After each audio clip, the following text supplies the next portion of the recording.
Chapter 507.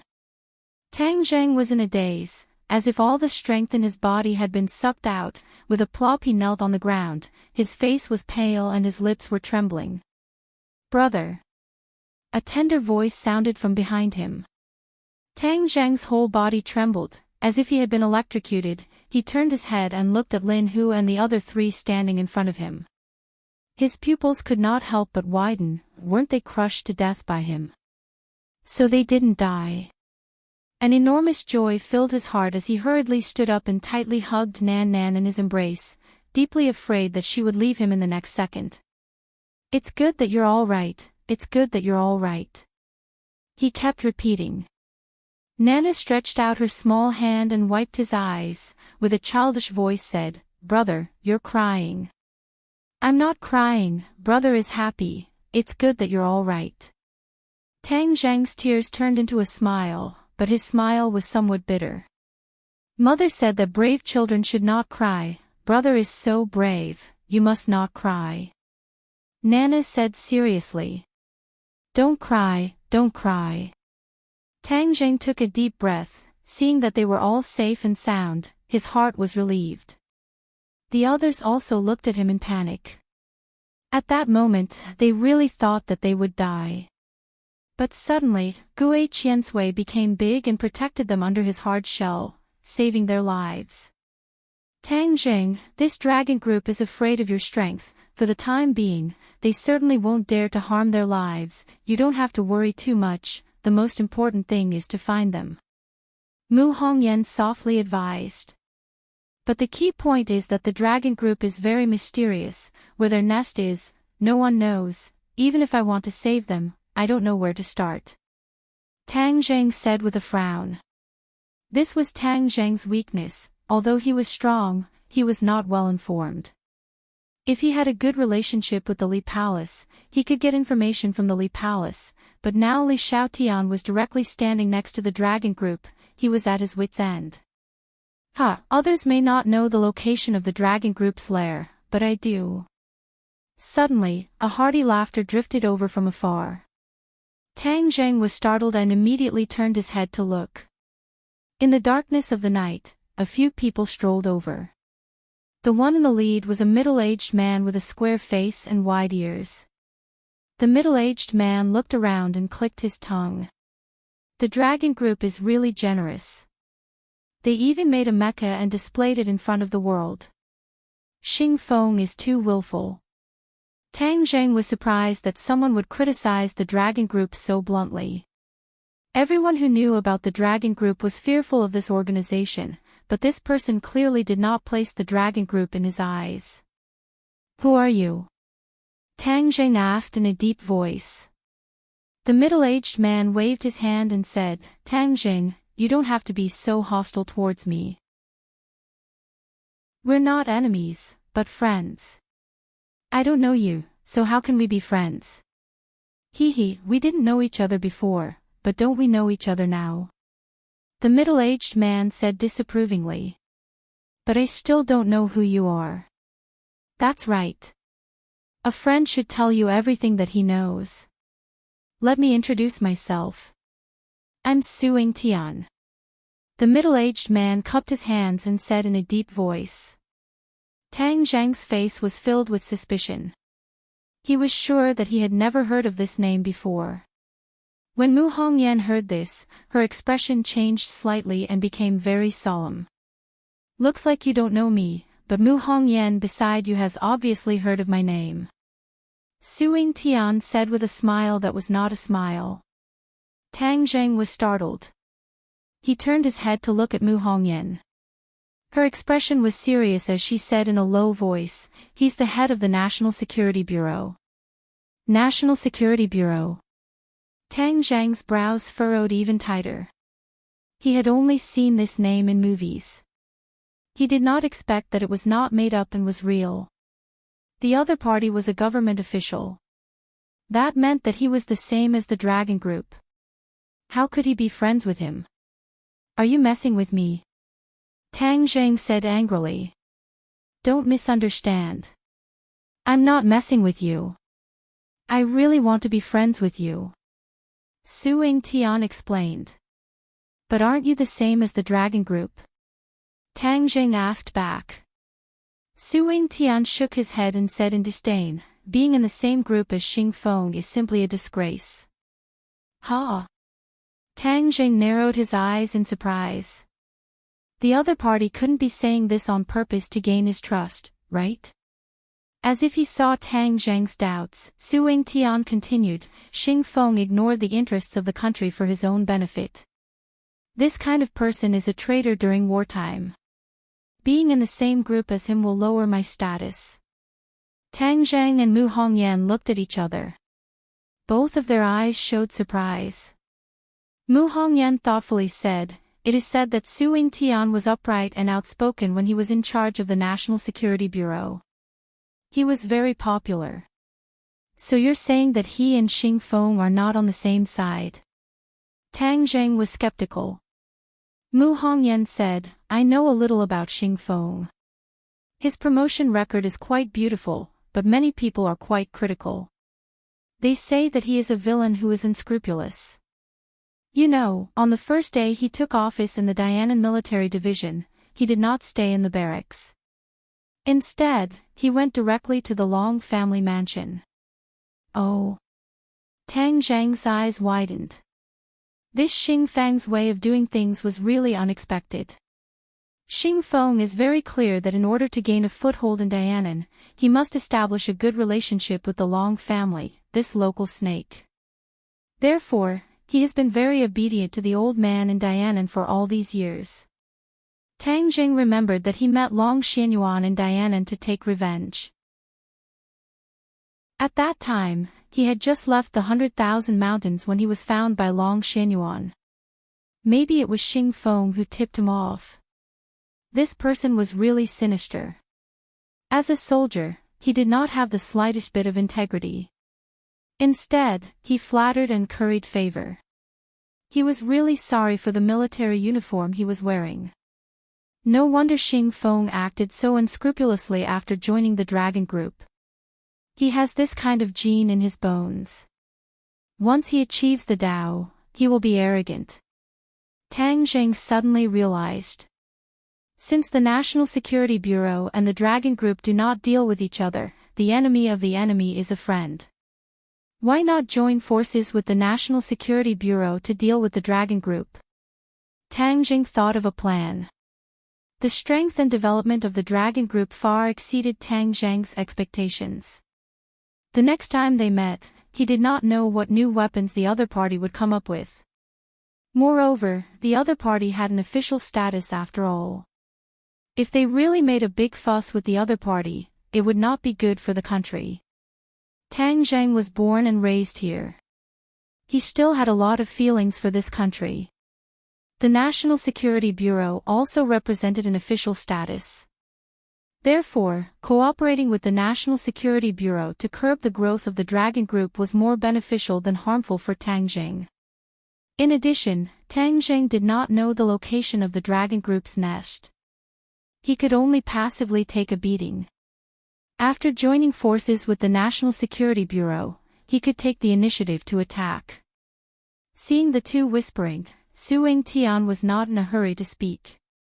Instead, he glanced at the others, especially at Xiao Bai and Gui Qiansui for a long time. Xing Feng is the representative of a small group of people with ulterior motives. These people have ulterior motives. They do not give advice for the development of the country. They only think about their own interests. This kind of person is an absolute pest to our country. But these people are also in high positions. They are the backings of Xing Feng, which seriously threatens the security of the country. The National Security Bureau is to safeguard the security and interests of the country. These people are the enemies of the National Security Bureau. Su Yingtian's words were loud and clear, sonorous and powerful. Tang Jing knitted his brows and asked in a deep voice, Your National Security Bureau is also an official status. Since you know about the existence of these pests, why did you turn a blind eye to them? Isn't this against the purpose of the National Security Bureau? A bitter expression appeared on Su Yingtian's face.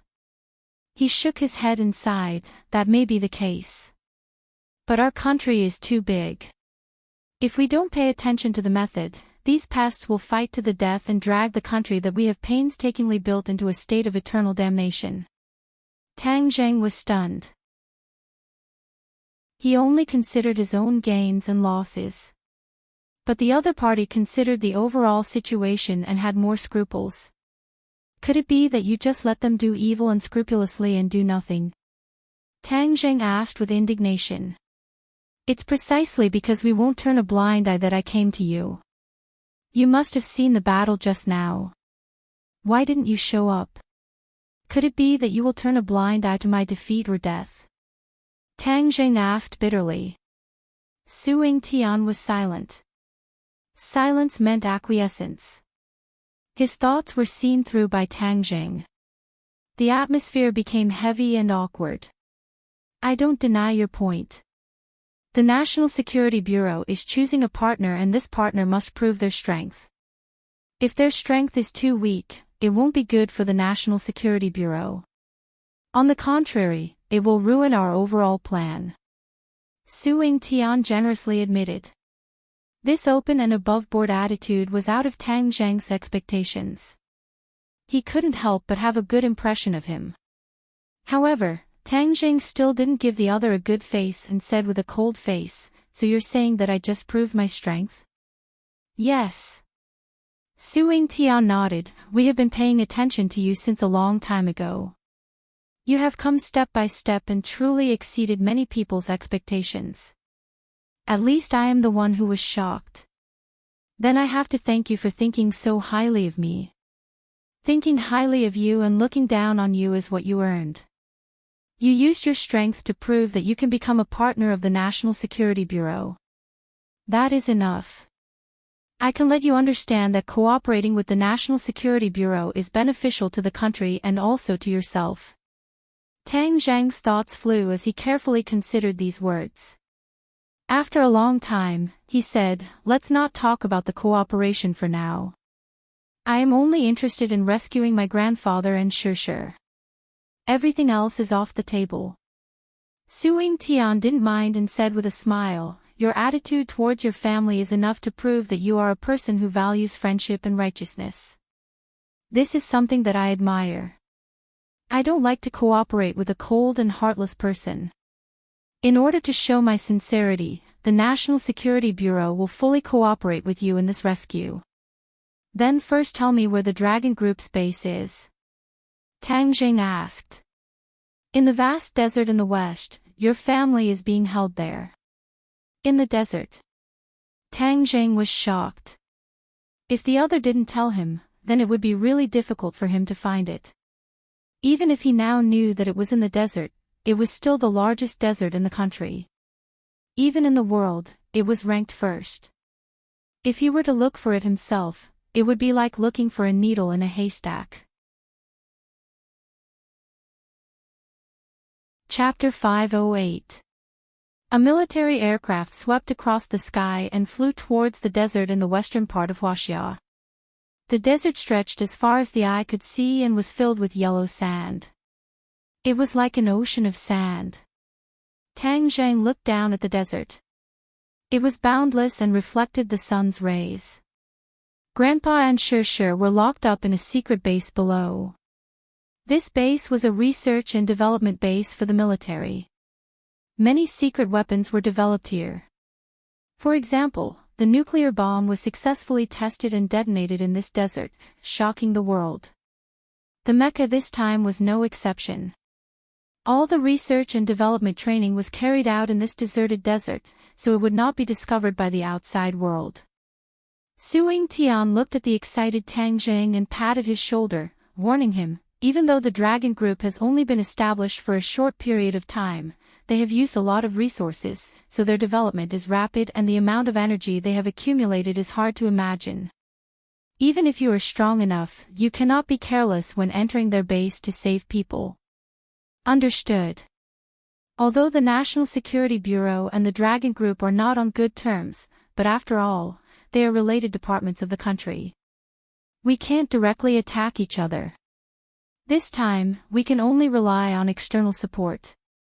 The specific rescue operation will depend on you. Su Tian said. As long as we find the base of the dragon group, I will take care of the rest. Tang Zhang was full of confidence. Greater than or equal to Su Tian smiled and shouted, "Open the cabin and jump."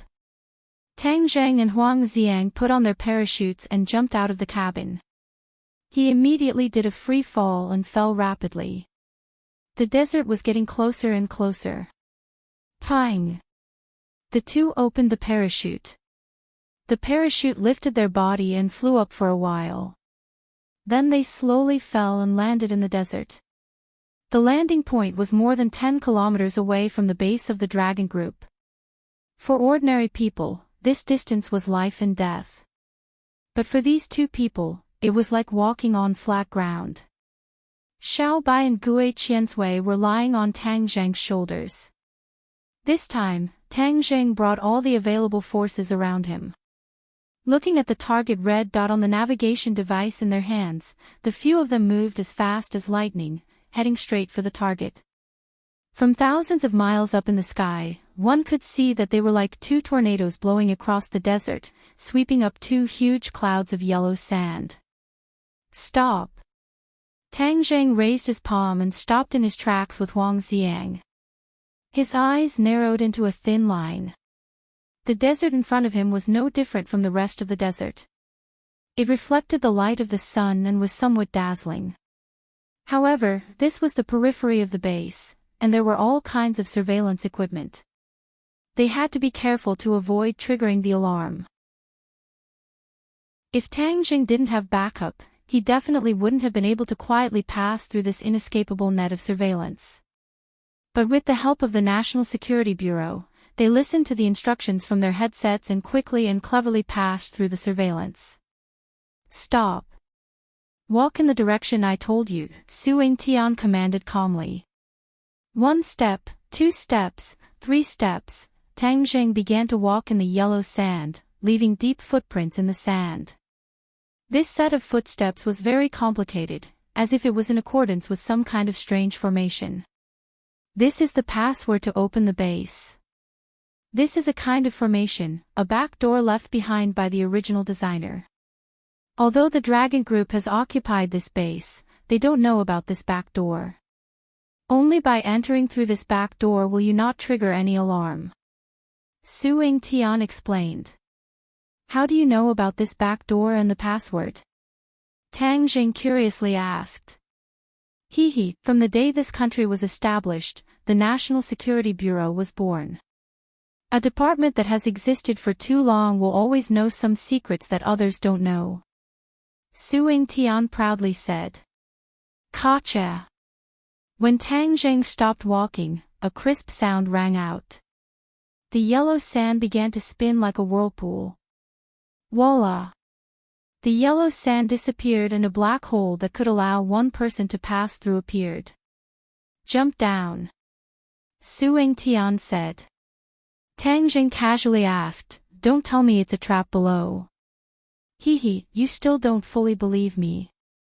Su Tian bitterly smiled and said, If you don't want to jump down, you can go back the way you came and cancel this rescue operation. Tang Zhang didn't say a word and jumped down without hesitation. Huang Xiang also followed like a shadow. The black hole suddenly closed and returned to the yellow sand. Even the footsteps were instantly filled up and no longer existed. What entered his eyes was darkness. Tang Zhang only felt his body rapidly falling. He didn't know how far down he had fallen. Now that he had jumped into this pit, no matter what dangers lay ahead, he could only press forward and walk this path to the end. Pang! Suddenly, he landed on something soft. His feet finally touched the ground. He wasn't injured. He hurriedly flipped to the side and Huang Xiang landed on the spot where he was just now. Ding! With a light sound, the light above his head lit up. He looked carefully. This was a small room. Other than the light above his head, there was nothing else. There was no sound in his earpiece. This was because the base had cut off the signal transmission. Everything from now on would depend on himself. A metal door was in front of him. Tang Jing listened carefully. There was no movement outside. He grabbed the door handle and gently pulled. Heavy. This door was too heavy. It was as heavy as a 10,000-pound boulder. An ordinary person wouldn't be able to pull it. Damn, if an ordinary person entered the back door, they definitely wouldn't be able to open this metal door. Suing Tian didn't tell me this. Could it be that he really thinks I can open it? Of course he could open it. He circulated his martial arts and his whole body was filled with explosive power. Holding the doorknob, he slowly increased his strength. Suddenly, the iron door turned without making a single sound. Just like that, a small gap opened up, and a ray of light came in through the gap. Whoosh! Xiao Bai turned into a white shadow and went out. Then he waved at Tang Jing from outside the door. Obviously, there was no danger. Tang Jing and Huang Xiang suddenly increased their strength and the iron door was pulled open. Tang Jing and Huang Xiang passed through in a flash and the iron door quietly closed behind them, seamlessly merging with the wall, becoming one with the wall. Unless it was someone in the know, it was impossible to discover that there was a back door behind the wall. However, this back door could only be entered and not exited. Tang Jing still had to think of another way to get out. This was what Suing Tian told him in advance. However, he couldn't care so much. He had to take it one step at a time. Dim light, long corridor. No one knew where it led to. Tang Jing couldn't help but sigh. The power of the country was too strong sometimes. The saying of man conquering nature wasn't nonsense. In such a harsh environment, under the rolling yellow sand, it was truly a miracle to build such a base. Who knows how much manpower, money and material resources were spent. At the end of the corridor, there was another door. The few of them silently passed through it. After passing through several corridors, Tang Jing could feel that he was approaching the center of the base. However, there were no soldiers guarding these corridors. Clearly, the dragon group was very confident in the defense of the base. They didn't bother to arrange so many people in these corridors. However, Tang Jing didn't let his guard down. The moment they entered the base, he used an illusion to hide their figures so that they wouldn't be discovered by the surveillance cameras. This was the strength of illusions. As Tang Zheng's cultivation increased, his illusions also became more powerful. It wasn't difficult for him to make several people invisible for a short period of time. At the end of another corridor, Tang Jing stopped. This was because he heard a faint sound coming from the other side of the door. There was someone. What should he do? If he rashly opened the door, would he be discovered? Tang Zheng was in a dilemma. Should he take a gamble? Gamble? Since he had come this far, he couldn't return empty-handed. Just as he was about to push the door open, it opened first. Tang Jing hurriedly retreated and saw several people coming out from the other side of the door. I heard that the operation at Ordinary Balance failed. The boss is very angry. One of them said casually. Another person said, isn't that so? Who would have thought that the Vajra number 1 couldn't do anything to that brat? But the boss is right. We have his family in our hands. This is our weakness. That brat won't be able to do much. Hee, the boss is smart. Moreover, the Vajra number 1 is just a test product. There are even more powerful ones behind it. When the time comes, that brat will die a miserable death. Tang Zheng's eyes were about to spit fire, but he forcefully suppressed his anger. He signaled Huang Xiang with his eyes, and before the door was completely closed, he rushed in. In front of him was a huge space. Tang Zheng was stunned as he stared at everything in front of him. This was an arsenal. There were tanks, armored vehicles, and even airplanes. Moreover, the appearance of these equipment was very sci-fi. They definitely weren't current equipment. Instead, they looked like sci-fi weapons from movies. No wonder Xing Feng is so unrestrained. The power in his hands is indeed powerful. If these weapons are released, they will definitely blind many people. These weapons were developed with the help of the nation of Qi, but they have become the blades and spears of the dragon group. I really want to destroy these things so that the dragon group won't use them to do bad things. Tang Jing thought bitterly. But in the end, his wolf won over his anger. These were the blood, sweat, and tears of countless researchers. They were the nation's wealth. If they were destroyed just like that, it would be a loss to the nation. On the other side of the arsenal was an even bigger space.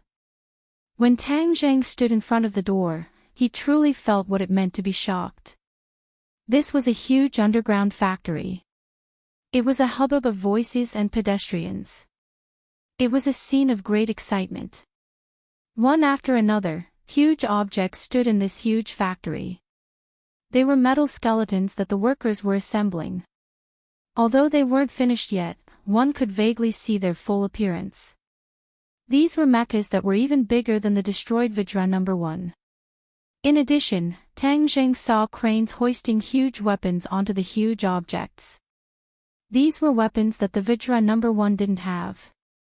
The battle between the Vajra No. 1 and the Four Supremes was a contest of personal combat power. They didn't rely on other weapons like missiles and cannons.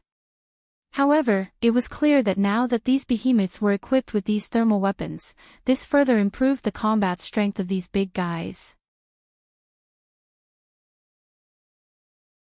Chapter 509. If these giants were to join the battle, then their fighting strength would be extremely shocking and Tang Zheng might not be their opponent. We must destroy them. Tang Zheng's eyes were firm. He still felt that it was a pity for the previous equipment, but these giants were a threat to his safety, so he could not care about anything else. The enemy had a lot of people and he did not want to alert them. It would not be too late to find his grandfather and Shishir first. He and Huang Xiang's figure flashed as they silently passed through the busy factory and arrived at the center of the base. This was the center of the base and there were many people, but he still did not see any trace of the two of them. Moreover, he did not see any trace of Xing Feng either. Searching like this is like searching for a needle in a haystack. I must find someone to ask. His eyes quickly swept through the crowd and soon locked onto a familiar figure, Kai Guibin. Kai Guibin was Xing Feng's adjutant and the second in command of the dragon group. He definitely knew where the two of them were locked up. Tang Zheng was not in a rush to make a move as he waited for an opportunity. After a moment, Kai Guibin stood up and walked towards the door with Tang Zheng and Huang Xiang silently following behind. Bang! Kai Guibin and Kai Guibin entered the washroom and closed the door. Tang Zheng had Huang Xiang inform him outside the washroom and then quietly followed in. The sound of water splashing came from the washroom as Kai Guibin finished relieving himself and opened the door. So... A hand suddenly grabbed Kai Guibin's neck. Although Kai Guibin could not see the hand, he instinctively felt the danger as he subconsciously placed his hands in front of his chest to block the attack. But how could he be Tang Zheng's opponent as his hands were sent flying and his neck was fiercely grabbed? Who is it? Kai Guibin exclaimed. Commander Kai, long time no see. Tang Zheng appeared and coldly said. He and Kai Guibin were old acquaintances as Kai Guibin was his commander during his military training. Although they were not close, they could not be considered as enemies. But now they could be considered as enemies. Since the opponent was from the dragon group, then he could not let his guard down. Kai Guibin looked at Tang Zheng in surprise and asked incredulously, "Why are you here? Can't I come?" Tang Zheng asked. This is the dragon group's main camp. There are countless people here. Are you a match for them all by yourself? Kai Guibin anxiously said. You've captured my family. If I don't come and save them, do you think I'll expect you to be kind enough to let them go? Tang Zheng said unhappily. Kai Guibin revealed a guilty expression and said, "This is Xing Feng's decision, and I did not agree with it. I tried to persuade him, but he's the leader of the dragon group, so I have no right to interfere with his decision." Tang Zheng didn't know if what Xing Feng said was true or not. Although they had some friendship, people changed. Maybe Xing Feng and Xing Feng were of the same mind. Cut the crap. Where are my family members? Tang Zheng asked sternly. They are locked up in this base. Take me to them. Also, where is Xing Feng? Xing Feng left the base early in the morning. His whereabouts are mysterious, so even I don't know. Kai Guibin replied. You're his adjutant. How can you not know his whereabouts? Tang Zheng questioned. He had already made up his mind to find Xing Feng and pull out this annoying nail. Otherwise, his family members would never have a day of peace.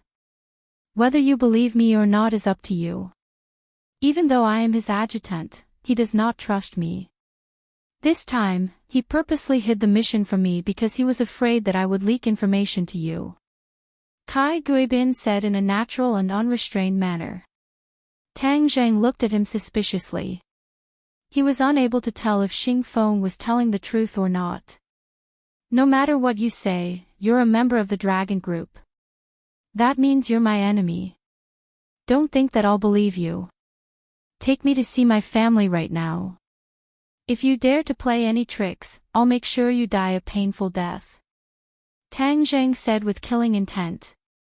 I've never approved of capturing your family members. This is the action of a coward. It's not the style of a soldier. Soldiers pay attention to fighting fair and square. If you only know how to play these little tricks, then you'll be despised. Kai Guibin said. But in the end, my family members were captured by your dragon group. Tang Zheng remained unmoved. Kai Guibin sighed and said, although I'm the second in command of the dragon group is controlled by Xing Feng. Everything is decided by him. My opinion is only for reference. Tang Zheng jokingly said, then isn't your position as the second in command too sullen? I won't be able to sit in this position for long. Xing Feng is already thinking of ways to get rid of me. Kai Guibin said self-deprecatingly. When the dragon group was first established, Kai Guibin had a lot of valuable experience to refer to. But as the dragon group grew stronger day by day, Xing Feng could no longer tolerate this adjutant who didn't get along with him. He needed an adjutant who was of the same mind as him. From there, he could turn the dragon group into a powerful force in his hands. Because of this, Kai Guibin didn't say anything to Tang Zheng. His current position was incomparably awkward. He indeed wouldn't be able to hold on for long. Tang Zheng half believed and half doubtfully said, no matter what you say, I won't believe you. I only want to save people. Quickly take me there. I'll warn you again. Don't play any tricks. Kai Guibin said, relax, I definitely won't play any tricks. Your family members are only commoners. They shouldn't have been involved in this matter. But I still have to give you a word of advice. Xing Feng is a person who won't give up until he reaches his goal. He covets the life-continuing pill in your hands. If he doesn't get it, then he won't give up. Hang, you tell him to give up. Don't even think about touching the life-continuing pill. I'll give it to anyone, but definitely not him. Tang Zheng decisively said. The two people walked out of the washroom. Tang Zheng returned to his invisible state and followed behind Kai Guibin with Wang Xiang. Although Kai Guibin couldn't see Tang Zheng, he knew that he was behind him. So he didn't act rashly and directly went to a heavily guarded room. Two people stood at the door and extended their hands to block Kai Guibin. Deputy Group Leader, please wait. Kai Guibin's face sunk as he rudely asked, What, can't I enter this place? Group leader said that without his orders, no one is allowed to enter. The other side refused to budge an inch. Kai Guibin flew into a rage. Nonsense, I am the Dragon Group's deputy group leader. Why do I need his orders? Get out of my way. The two people looked at each other in dismay. They were somewhat uncertain and hesitant.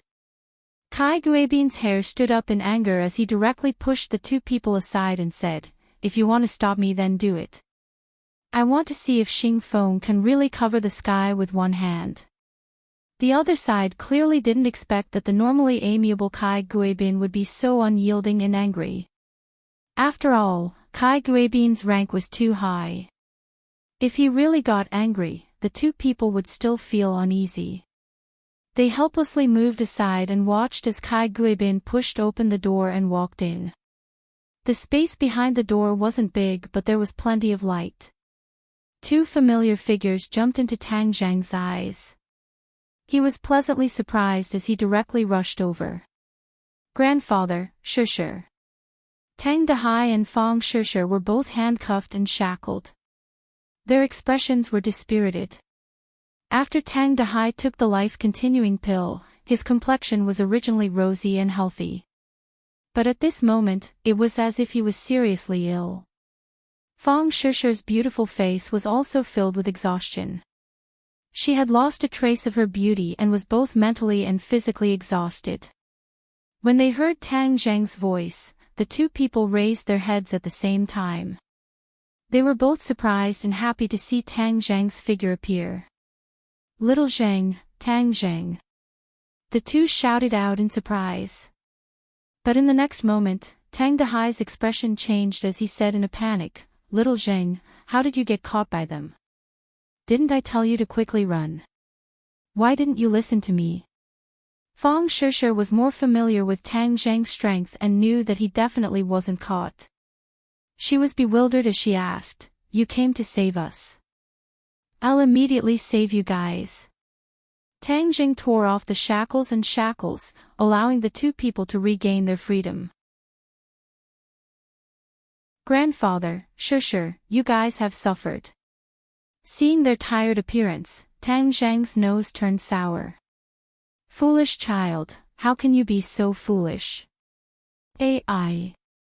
Tang Dahai sighed. "Grandfather, don't worry. I will definitely save you guys safely.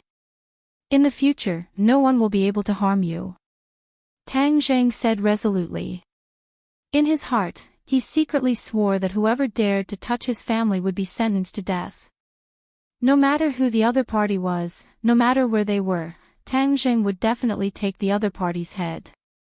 "Don't dawdle. Let's quickly leave this place," Kai Guibin urged. Tang Zhang looked deeply at Kai Guibin. At this moment, he finally believed in Kai Guibin a little. He and Xing Feng were indeed not the same kind of people. "Let's go." Tang Zhang was just about to use an illusion technique on Tang Dahai and Fong Shusher to make them invisible when he heard a pang sound as the door was pushed open. "Hee, wonderful. Tang Zhang, I guessed that you would find a way to come to this base, so I've been waiting here for many days." A person clapped her hands and stood at the door, smiling as she looked at them. Tang Zhang's pupils shrank as he fiercely stared at the other party. His eyes were about to spit out fire as he gnashed his teeth and said, "Li Xiaotian, it's you again. Last time on the plane, it was also her. This time, it was her again." Obviously, she was already in cahoots with Xing Feng. Ever since Li Xiaotian had the intention to kill Tang Zhang, she persevered in wanting to take his life. She didn't even hesitate to wallow in the mire with Xing Feng. This woman was not only two-faced, but also vicious and merciless. Now, Tang Zhang felt that the previously rather annoying martial artist was more amiable than Li Xiaotian. This woman's thoughts were too deep.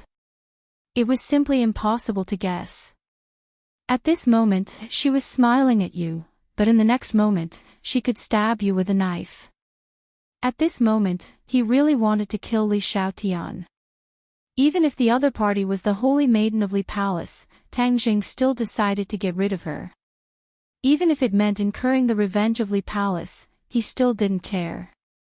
Hee, Tang Jing, I said that I would kill you. If I don't achieve my goal, how could I give up? Xing Feng is too stupid. He always thought that this place was impregnable and that you wouldn't be able to find it, much less enter. Li Xiaotian was immensely proud.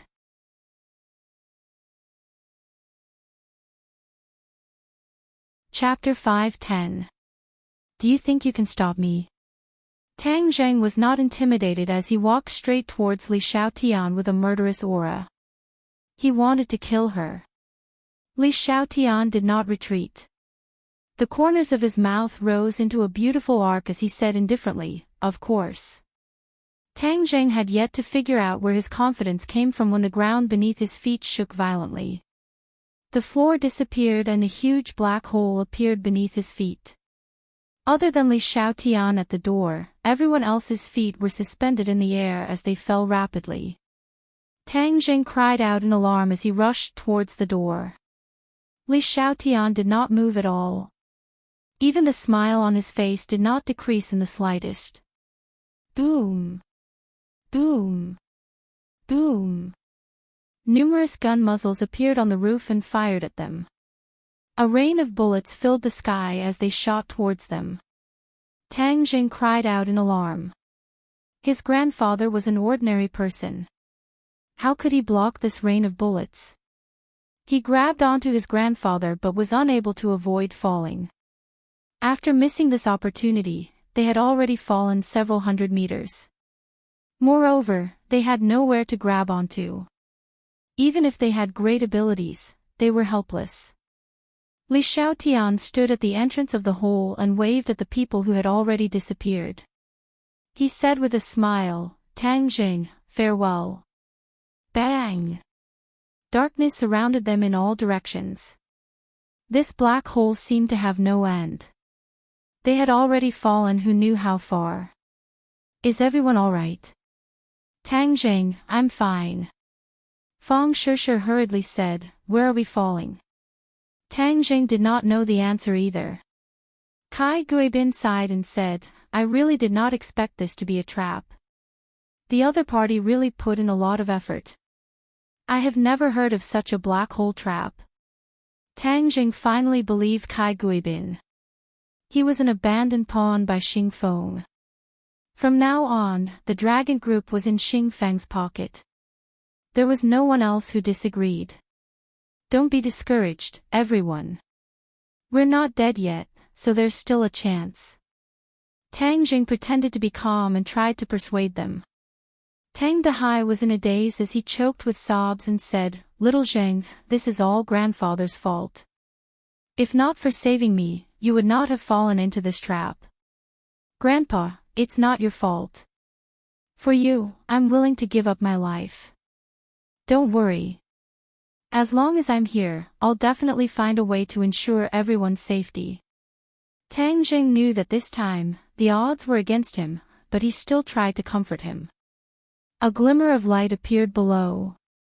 Tang Jing was overjoyed and said, We've reached the end. But when he saw the scene below clearly, he was so scared that his whole body turned cold. He shouted, Not good, there's molten lava below. This black hole actually led to the underground magma. No wonder Li Xiaotian was so confident. Even if an expert of the Grandmaster realm fell into the molten magma, they would turn into nothing, not even their bones would be left. What should he do now? With so many people falling down, there was no doubt that they would die. Squeak squeak. Just as he was still in a state of shock, Xiaobai suddenly cried out, and happily rushed towards the magma, as if he was a wanderer returning home from home. Tang Zheng's heart moved, and he was overjoyed. That's right, how could I forget about that? Back then, didn't Xiaobai hatch in the magma? Magma is terrifying to others, but to it, it's like water to a fish. The heavens have not abandoned me. I'm afraid that Li Xiaotian would never have dreamed that his Xiaobai would be so miraculous, able to completely resist the magma. Xiaobai rushed into the magma first, as if he was diving. He suddenly dived in and disappeared without a trace. The others did not know what was going on and cried out in alarm, "Oh, did it melt? Everyone, don't worry. We're saved." Tang Jing hurriedly comforted them. As soon as his voice fell, Xiaobai's figure rushed out of the magma, splashing a fiery red spray. "Xiaobai, quickly think of a way to save us." Seeing that they were about to fall into the magma, they could already feel the hot air waves. Xiaobai cried out, opened his small mouth, and suddenly sucked. The fiery red magma turned into a thin line, and quickly flew into his mouth. In an instant, the magma fell a long distance, but Xiaobai was still tirelessly attracting the magma.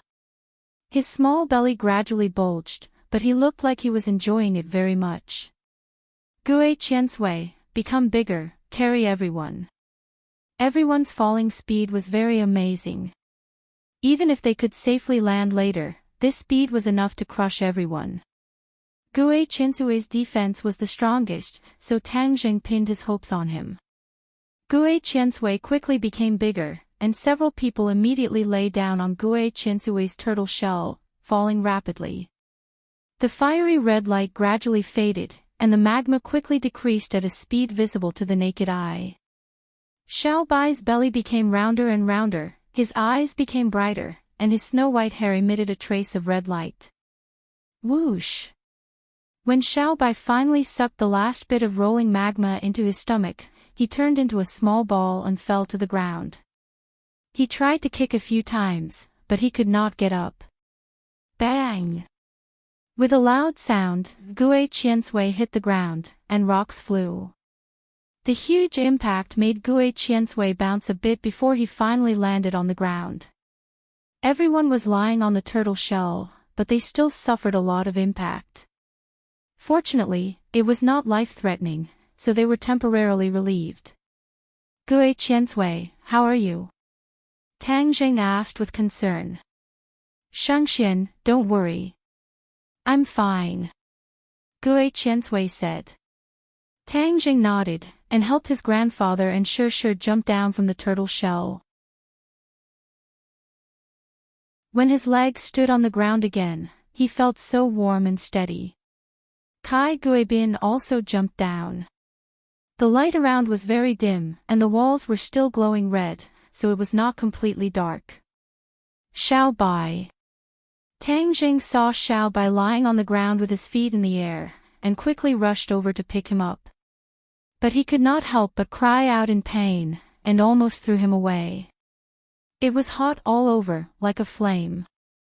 Seeing that its eyes were brimming with energy, Tang Jing finally relaxed. It was obvious that it was fine. "Xiaobai, thank you. This time, if it was not for Xiaobai, everyone would have died. It deserved this thank you." Squeak squeak. Xiaobai proudly blinked, as if saying you're welcome. It looked very cute. Putting down Xiaobai and letting it digest the magma, Tang Jing looked at the others. They were still in shock, and their expressions were not good. Especially the old man, whose face was pale. The experience of escaping from death made his old heart almost jump out of his throat. "Where are we?" Tang Dahai asked. Kai Guibin bitterly said, "A few thousand meters underground." From the time they fell, they could roughly estimate how far they fell. "How do we go up?" Fong Shi asked. Kai Guibin smiled bitterly, "I can't climb up anyway. It depends on whether you have the ability. A few thousand meters is not impossible to climb up." Tang Jing looked at the surrounding stone walls. The stone walls were very smooth. It was difficult for ordinary people, but if Tang Jing wanted to climb up, it was not impossible. After surviving a great disaster, there will be good fortune. "Everyone rest first, I will explore the way," Tang Jing said and jumped up the stone wall. His 10 fingers were like knives as he grabbed a piece of rock and stabilized his body. He was like a spider, quickly climbing up the stone wall. After climbing a few hundred meters, there was no light at all. "Little Zheng, be careful," Tang Dehai said with concern. "Grandfather, I'm fine." Tang Jing thought, and a ball of true fire jumped out from his fingertips, illuminating the surroundings. "Ah!" Tang Jing was shocked. The scene in front of him was out of his expectations. There were 3 holes diagonally above him. Why are there 3 holes? When we fell down, we didn't feel that there were other holes. Tang Zhang was confused. Different holes must lead to different directions. If we go to the wrong hole, then it will be impossible to climb up. Originally, Tang Jing thought that it was a straight path, so he was not too worried. However, the fact was that there was more than one hole, making it difficult to climb. 3 is 3, then I'll try one by one. Tang Jing did not give up and prepared to enter one of the holes to explore. However, the corner of his eye glanced down and he found it difficult to move his gaze. F***ck, what the hell, why is there more than one hole down there? Tang Jing just crawled a distance in the darkness and did not feel that there were other holes, but the scene in front of him was completely different. He climbed up from one of the holes, which meant that he had already chosen one of the many directions. Even if he climbed up now, it was very likely that it was the wrong direction. He wanted to cry but had no tears. He had thought that the situation was very serious, but it turned out that he had underestimated it. He could foresee that there would be countless forks above, but he had no choice. In other words, although they survived, the chances of finding the exit were slim. "Let's go back the way we came, otherwise it will be easy to separate from them later." But there were 3 holes in front of him, which one should he choose? After hesitating for a moment, he could only choose one based on his feelings and then crawl down, but after crawling for more than 100 meters, 3 more holes appeared in front of him. F***ck, are you trying to kill me? If I choose to come here, won't I go crazy? Tang Jing did not know whether to laugh or cry, but he had to bite the bullet and choose one. After crawling for a while, the hole appeared again, but this time it was not 3 holes, but 2 holes. "Grandpa, sure. Tang Jing shouted, hoping that their voices could point him in the right direction. However, there was no answer, which meant that he really went in the right direction. This place is connected in all directions, just like a maze. It's completely dark. What am I supposed to do? Should I go back? He pondered for a moment and did not go back. Instead, he chose one of the holes and crawled down. Since there were so many black holes, he wanted to see where they led. After crawling for a while, a hot air wave hit his face and a red light appeared.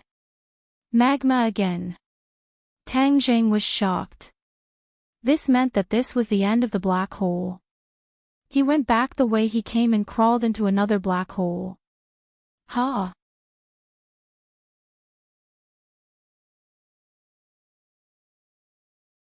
Chapter 5:11. When he reached the end, the light became even brighter, illuminating the black hole. It's not magma. Tang Jing was stunned. In front of him was a spacious stone room with a clear spring in the middle of the room. The light of the water was faint, and the cool feeling was emitted by this clear spring. Why was there a clear spring here? Why was it so different from the other black holes? Tang Jing was puzzled. He jumped down, and the sound of his landing echoed around him. Walking to the side of the spring, he could see his reflection on the surface. The water was so clear that he could see the bottom. There was a small stone the size of a thumb at the bottom of the spring. If it weren't for Tang Zhang's superior eyesight, he might have overlooked this stone. This place was full of mysteries and Tang Jing would not let go of any clues, so he stretched out his hand and took out the stone. It was cold to the touch. It wasn't a stone, but a plant seed. There was a faint green light flowing around it. What is this thing? Tang Zheng had never seen this kind of thing before. He couldn't help but carefully examine it. But after looking at it for a long time, he still couldn't figure it out. Forget it, I'll put it away first. Tang Zheng didn't examine it. He put it away in his summer pouch and went back the way he came. It took him a lot of effort to find his companions in this interconnected cave. When he announced the location of the cave, everyone's expression changed. They knew their chances of escaping were slim. The heavens will always leave a way out. We'll find a way. Tang Zheng encouraged them. Luckily, he had stored a lot of food in his summer pouch, so he wouldn't starve for the time being. In the base, Li Xiaotian was sitting in front of a large video screen. He sat cross-legged and stared at Xing Feng. Saintess, Tang Zheng's death is a good thing, but the life-continuing pill also went with him. How can I report this to my superiors? Xing Feng's face was ashen as he suppressed his anger. Li Xiaotian was unmoved. He shrugged and said, "That's not my problem. We're partners. You've achieved your goal, but you've harmed my interests. How can this be? I only care about Tang Zheng's life and death. Only a commoner like you would care about the life-continuing pill. However, seeing how anxious you are, as a former business partner, I can give you a clear path." What, Minglu?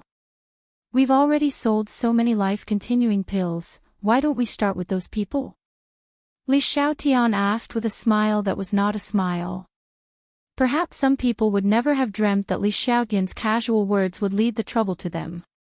Of the 10 life-continuing pills, 9 of them were sold to the 3 great clans, and the last one has already been impatiently consumed by the buyer. Don't tell me I have to snatch the last one from the 3 great clans. Although the dragon group was growing stronger by the day, they didn't dare to rashly target the 3 great families. Of course, we don't need to target the 3 great clans together. Of course, we'll target the big clan. Li Xiaotian sneered. Big family. Yen family has 5 life-continuing pills, shouldn't they contribute a few? Li Xiaotian's eyes narrowed as he smiled, revealing a cold light. Li Xiaotian had always remembered the matter of Yen family rejecting her. As the holy maiden of Li Palace, how could she endure the Yen family's insinuations? This was undisguised revenge. Xing Feng's eyes lit up, and said, "Smart, dealing with the Yen family is much easier than dealing with the 3 great clans together. Moreover, I'm afraid that the other clans would be happy to see the Yen family suffer, so how could they jump out to become my enemy?" Li Xiaotian clapped his hands, stood up and walked out. "My business is done, goodbye. Holy maiden, we have such a tacit understanding, why don't we continue and create a bigger sky?" Xing Feng said impatiently. Li Xiaotian did not stop, and said without turning his head, "Not interested." He disappeared through the door.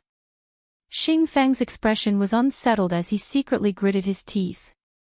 He thought to himself, "Li Xiaotian, I pointed out a bright path for you, but you turned a blind eye to it. In the future, when my dragon group is strong enough, I will not even put your Li Palace in my eyes. At that time, even if you beg to ally with me, it will be impossible." In addition, this time, Tang Zheng had actually infiltrated the base, so there must be a mastermind behind it. If one were to ask who in this world had the ability to do so, then it would only be Su Yingtian from the National Security Agency. Su Yingtian, oh Su Yingtian, I didn't go looking for you, but you came to provoke me first. Your National Security Agency's good days are gone, and are destined to become history. Xing Feng muttered to himself. Su Yingtian sneezed and stared at the screen.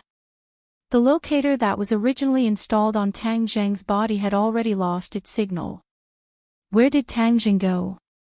The base's shielding system is unable to block this locator, so why did he disappear? Su Yingtian was puzzled. He looked at the technical staff under him, but the other party regretfully shook his head. indicating that there was nothing he could do. Bureau Chief, I'm afraid that Tang Zhang's situation is not looking good. Should we return? His subordinate advised. Su Yingtian's expression fluctuated as he muttered to himself, I had high hopes for him, but he actually failed so easily. I really can't accept this. Bureau Chief, the dragon group is growing larger by the day. We must find another way. His subordinate advised. Let's return. Su Yingtian helplessly waved his hand and slumped into his chair. Ordinary balance, on a messy riverside, two women stopped and stared at the river. One of them lightly said, he is stronger than you expected. Yes, his cultivation speed is hard to predict. After a while, he will give people a big surprise. Wu spoke the truth. We searched all the way here. First, we went to the capital, but he had already left. After that, he disappeared into thin air. After suddenly appearing, he caused such a huge commotion. He really isn't a little guy who can stay idle. Lan Yu's face revealed a faint smile. I wonder where he went now. Wu said regretfully. He must have gone to save his grandfather. Is there any information on where the old man is being held?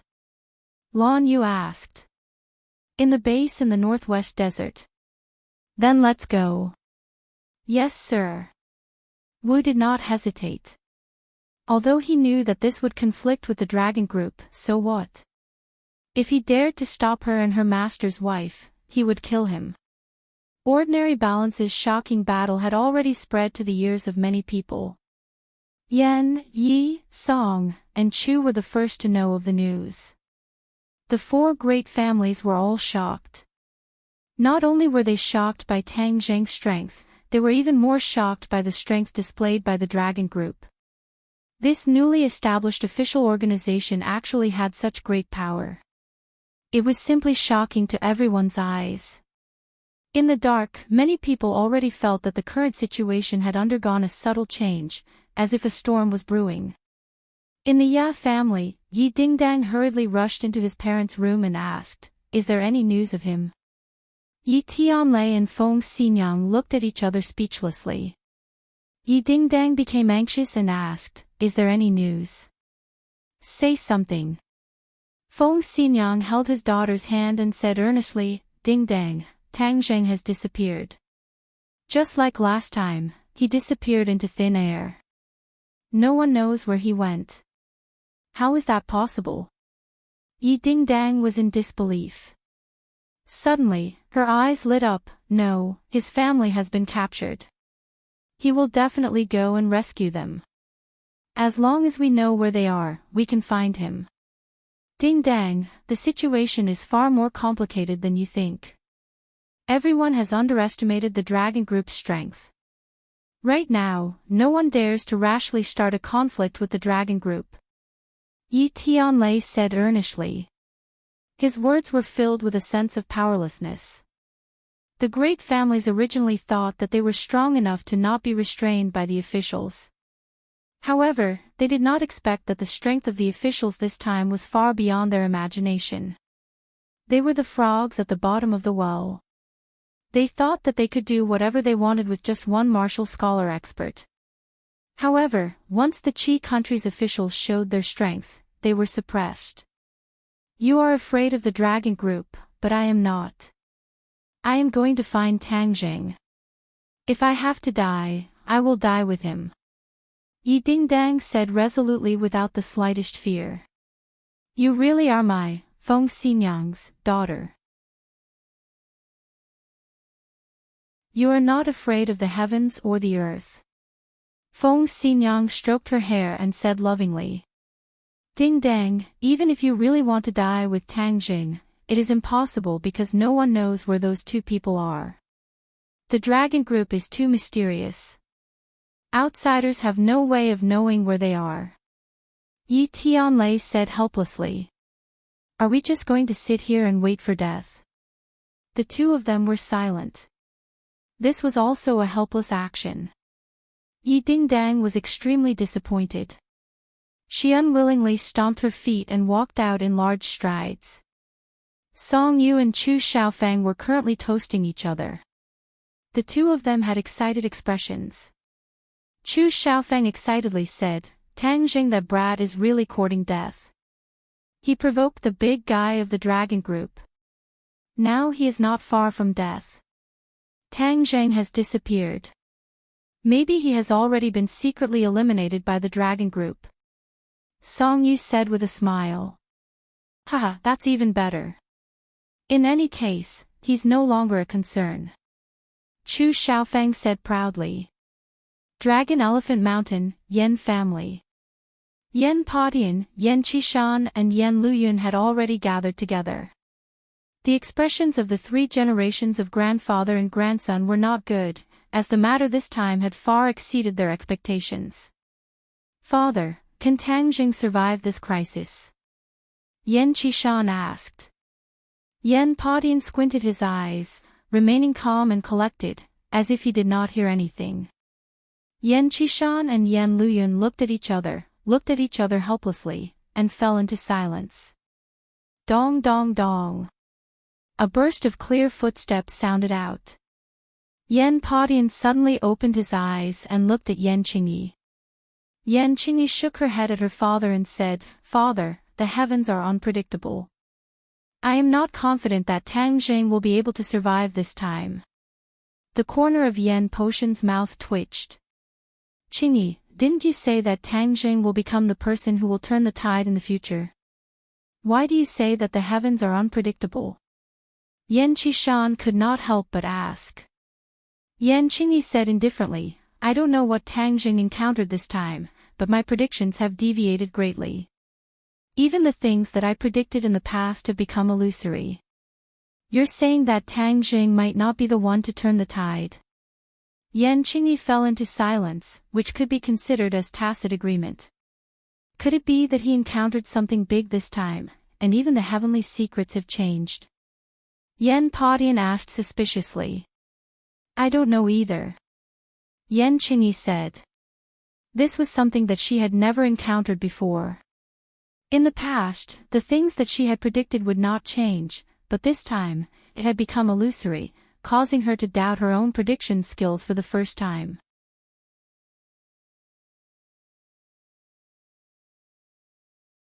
Chapter 5:12. Xing Feng brought a group of people in and arrogantly looked at the four people in the hall. He did not have the reverence that the others had towards the Yan family. Yan Potion's pupils constricted slightly as he stared fixedly at Xing Feng. Of course he recognized this fierce person who had recently risen to prominence. "Group leader Xing, what brings you here?" Yan Padian went straight to the point. "The Dragon Elephant Mountain has a myriad of phenomena. Yan family is entrenched here. What a grand occasion," Xing Feng said without answering the question. "This is all the foundation that my ancestors laid down with a blade and a spear." Xing Feng smiled without batting an eyelid, and finally got to the point. "I heard that the Yan family obtained a few life-continuing pills. I wonder if you can part with them." Yan Potion's heart trembled. The other party was actually here for the life-continuing pill. The principle of possessing a jade ring is truly not wrong. However, the Yan family was not an ordinary family. How could they hand over such a precious thing just based on a few words from the other party? The life-continuing pill was obtained by Lu Yun. "If group leader Xing has taken a fancy to it, then I can sell it to you." Yan Padian did not directly refuse. However, this could already be considered a disguised rejection, because Yan Padian knew very well that Xing Feng would definitely not spend this money. Sure enough, Xing Feng frowned and said, "I'm not going to spend money." Yan Padian sneered, "Then I can't help you. I don't want this life-continuing pill, but the people above. If you don't give it to me, you know very well what the consequences will be."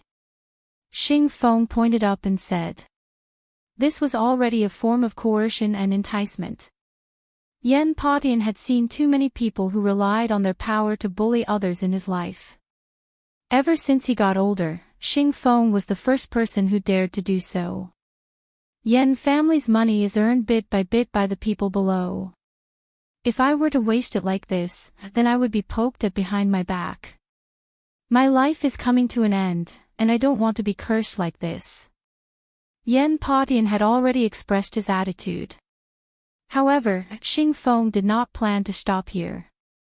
He said with a fake smile, "Then this will bring a lot of trouble to the Yan family. I have lived for so many years. I have many fears, but I am not afraid of trouble." Yan Patian said in opposition. Xing Feng did not expect that his opponent would not give him any face at all. His face gradually turned ashen as he said, "Then don't blame me for being merciless." "As you wish." Xing Feng snorted and turned to leave. Seeing his figure disappear at the door, the few of them didn't look too good. Yan Qishan worriedly said, "Father, Xing Feng's forces are very strong. If we reject him like this, we will attract a lot of trouble. The Yan family has even rejected the Li Palace, so why would they kowtow to the dragon group?" When Yan Qishan heard this, he couldn't say anything more. "Pass down the order.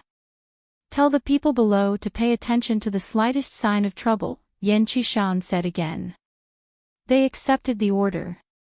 Although the news of the ordinary balance battle had been blocked from the public, this news still grew wings and traveled across the sea, reaching the ears of various countries.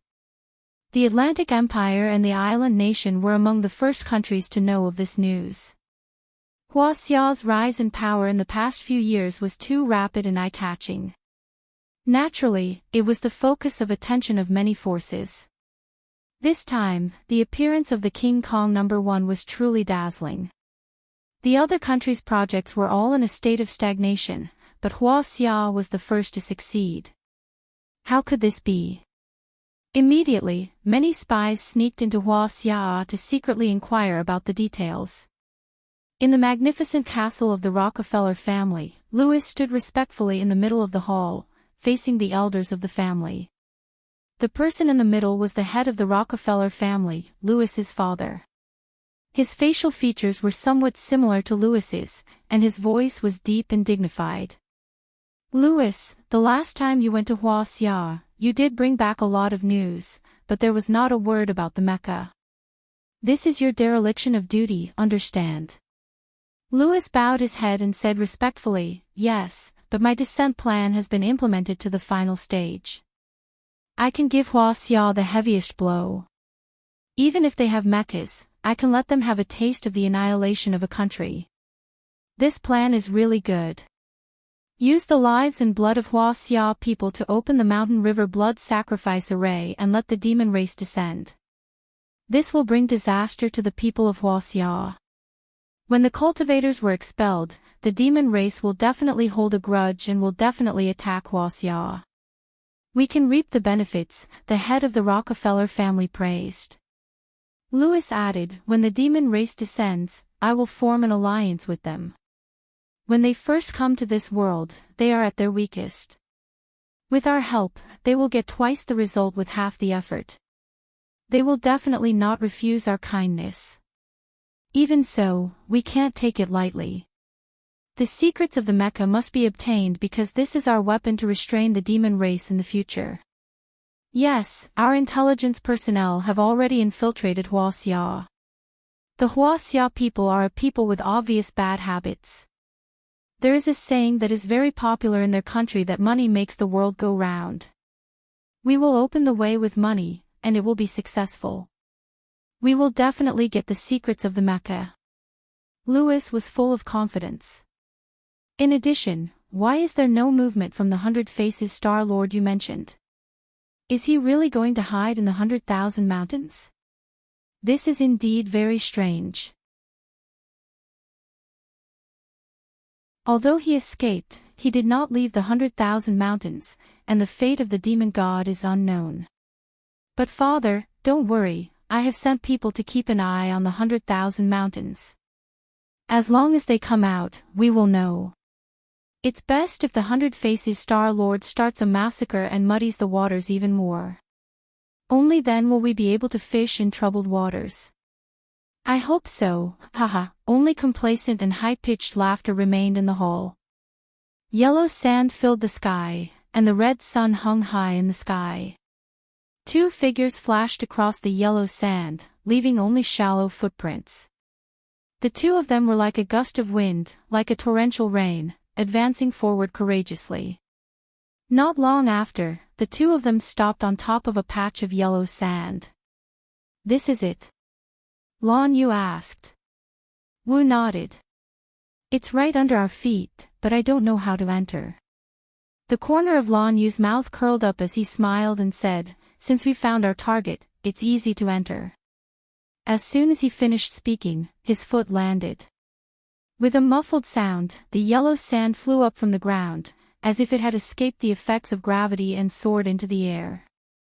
With the place where her foot landed as in the blink of an eye, a huge circle was formed, and the yellow sand within it completely flew into the sky. The endless yellow sand made the azure sky turn yellow as well, creating a great scene. However, Lan Yu remained calm and collected, as if he had done nothing. Wu's eyelids twitched. She had always known that her master's wife was a martial artist, but she had never known her true cultivation. Now that she saw her make a move, she couldn't help but be shocked by this scene. A huge metal dome appeared beneath their feet. With a kacha sound, the dome opened automatically. A group of people rushed out, glaring angrily as they shouted, "Who are you? How dare you trespass into our base? We're looking for someone." Wu said. "Since you've come, then don't even think about leaving. The leader has ordered that anyone who dares to trespass into the base will be killed without mercy." The other party was aggressive. Caw caw caw. The sound of gun bolts being pulled rose and fell. Lan Yu's face was full of smiles, without the slightest trace of fear, and asked, "Has Tang Jing been here before?" Bang bang bang, the sound of gunshots answered her. Wu was about to take action and block the bullets for his master's wife, but he saw Lan Yu lightly point her finger, and the yellow sand that filled the sky fell down. The bullets were completely blocked by the yellow sand and fell to the ground. As she pointed her finger, the falling yellow sand in front of her flew out, one turned into two, two turned into four, and in an instant, the yellow sand completely scattered, turning into millions of fine sand. Puff puff puff. The fine sand pierced through the opponent's chest. This group of people's bodies were riddled with holes as if they had been shot by a shotgun. They died on the spot and fell to the ground with a loud bang. One finger to break yin and yang, nothing more than that. I said that I would find the place. It's not difficult to enter. Lan Yu believed that she would not walk to the place where the dome opened just now and pointed out again. Whoosh! A strong wind rose from the ground, sweeping up a cloud of yellow sand and rapidly spinning as it bombarded the ground. Boom! The ground trembled, and a large hole appeared in front of them. The yellow sand rustled and fell down. Lan Yu raised his leg and jumped into the cave. Without any hesitation, Marshall followed.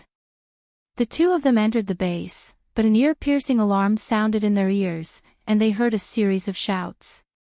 Enemy invasion, accept the challenge, accept the challenge.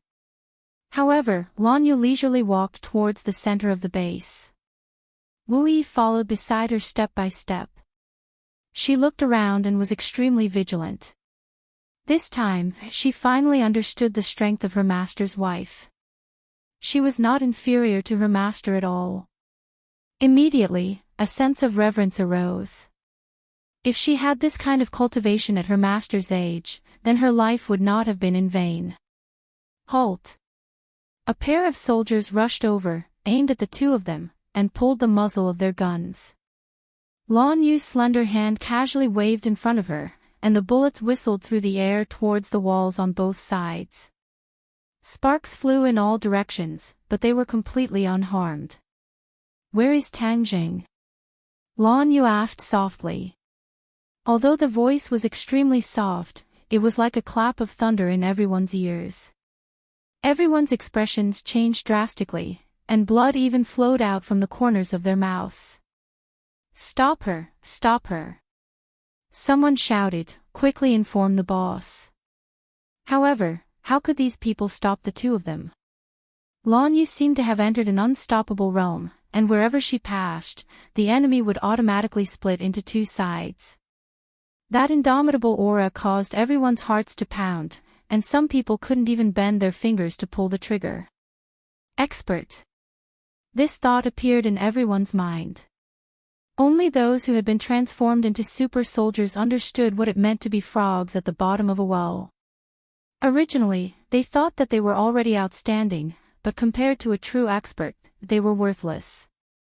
Seeing that the two of them were about to reach the center of the base, one of them finally couldn't help but shout, "King Kong number 2, send out King Kong number 2. Boom! With a loud sound, the ground trembled violently, causing people to be unable to stand steadily. However, Lan Yu and Wu seemed to have taken root under their feet, and were not affected in the slightest. Bang! A pair of feet blocked the two of them. Looking up, they saw a huge monster blocking their path.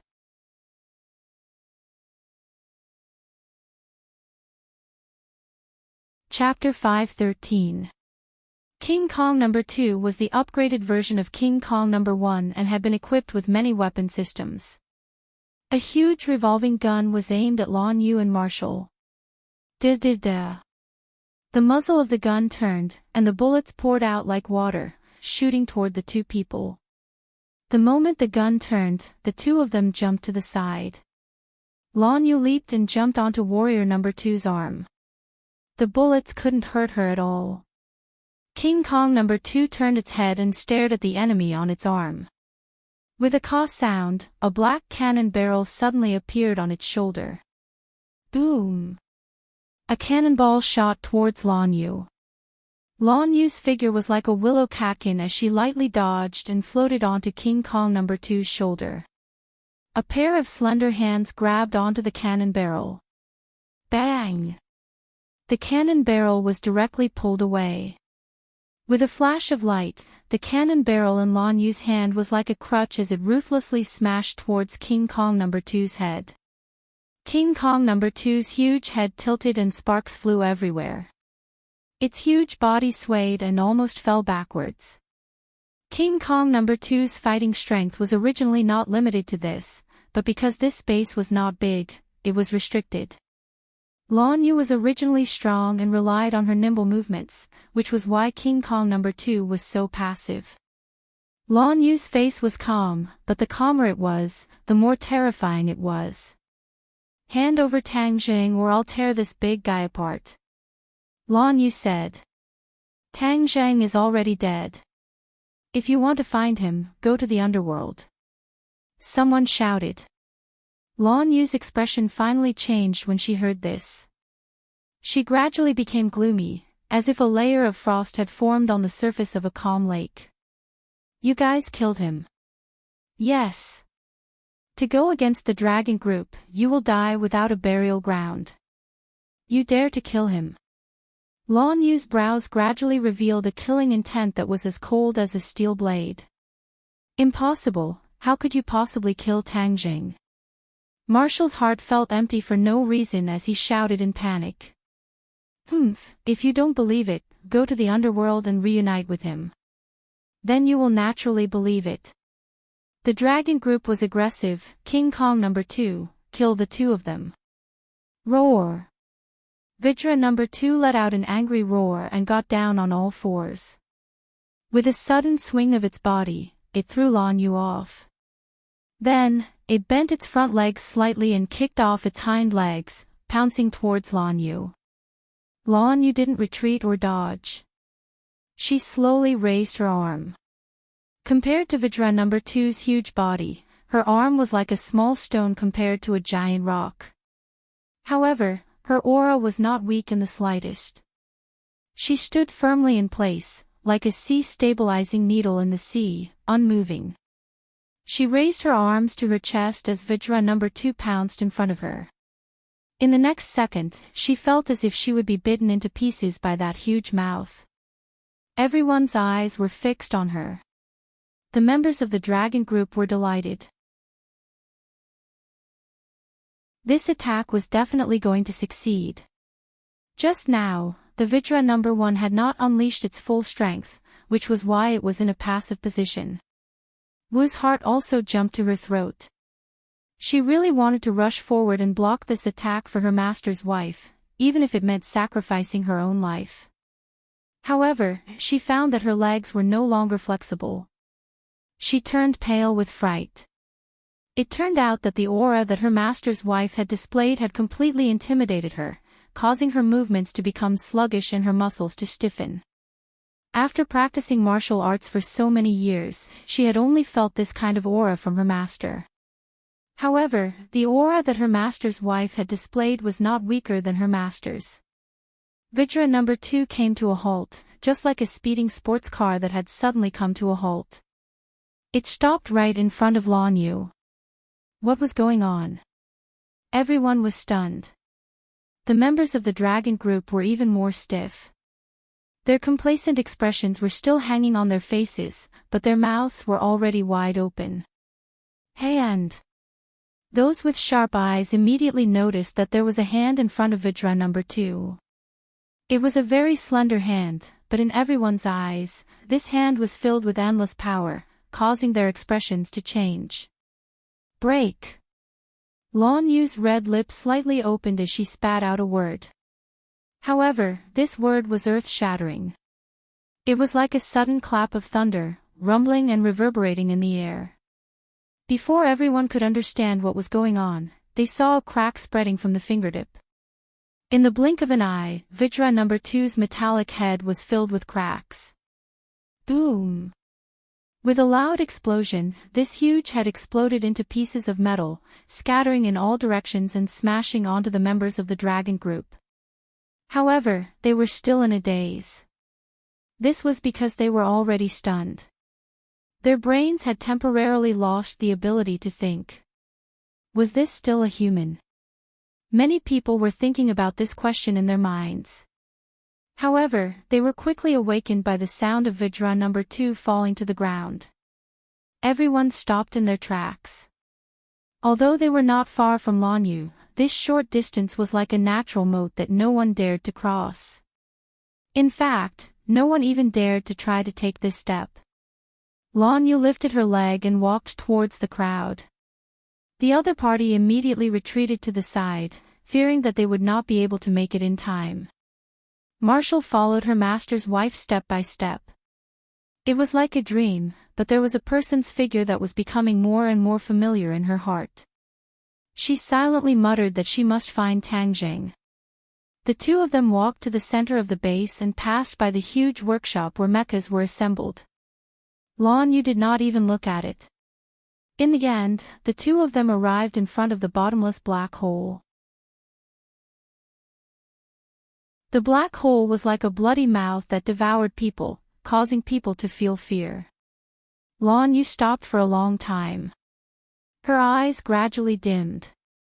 She faintly sighed and turned around to leave. Marshall hurriedly chased after her and asked, "Mistress, is there really no hope? That hole is so deep that I can't see the bottom. I don't know where it leads to. Even if I were to fall in, I would still die without a doubt, let alone him." Lan Yu said listlessly. "Then if we can't find him, how can we prove his identity? I'm going to ask your master. He should have a definite answer. If he really is my child, I will come here again. At that time, it won't be just a mecha, but the entire base and these people will be buried with my child." His tone was cold and murderous. Just hearing it would make people tremble in fear. Fortunately, her voice was not loud and the others were hiding far away from her. Otherwise, they would have been even more frightened when they heard this. He couldn't help but recall the bits and pieces of his acquaintance with Tang Zheng. Especially the skin-to-skin relationship in the 10,000 huge mountains, it was even more deeply etched in his memory. Back then, although she tried her best to forget that matter, it was like a nightmare that was deeply imprinted in her mind. It would appear from time to time. After all, she was a girl. Of course, she would remember the first time in her life. No matter how hard she tried, it was impossible for her to forget. On the contrary, the more she wanted to forget, the clearer she would remember. Now that he was dead, she should have been happy. After all, she used to wish that she could eat Tang Jing alive. However, she found that she was not happy at all. She was listless, as if all the strength in her body had been sucked away. She left with her mistress like a walking corpse. Seeing the two figures swagger and disappear into the vast desert, the dragon group seemed to have awoken from a dream and was completely boiling with excitement. When Xing Feng, who was far away in the capital, heard this news, he was so angry that he spat out a large mouthful of blood. When he found out Wu's identity, he was unable to restrain his anger, and wished that he could immediately find the martial sect to get back at him. However, he was already past the age of impulsiveness. In the blink of an eye, he gradually suppressed his anger and turned his attention to another person. He had searched through all kinds of information, but there was no information about this person. This made him very frightened. Such a heaven-defying expert was actually wandering under the information of the dragon group. This made him feel a deep sense of fear. However, he was sure that the other party was from the martial sect. This made him feel even more mysterious and powerful. Originally, he was full of confidence that he could contend against the three great organizations and even pull them down from their divine altar. But now, he realized that his thoughts were too naive. Although the dragon group relied on its powerful resources and scientific and technological strength to allow its overall strength to soar, it was still a short time after all. If it wanted to contend against a deep-rooted organization like the three great organizations, it was still quite a distance away. No wonder after Li Xiaotian saw the strength of the dragon group, she did not feel the slightest bit of fear towards Xing Feng. Instead, she wanted to leave and did not have the slightest bit of reluctance, because she had this kind of strong confidence, firmly believing that the dragon group was not a match for the Li Palace. Thus, from the beginning to the end, she had only used the dragon group and did not truly put the dragon group in her eyes.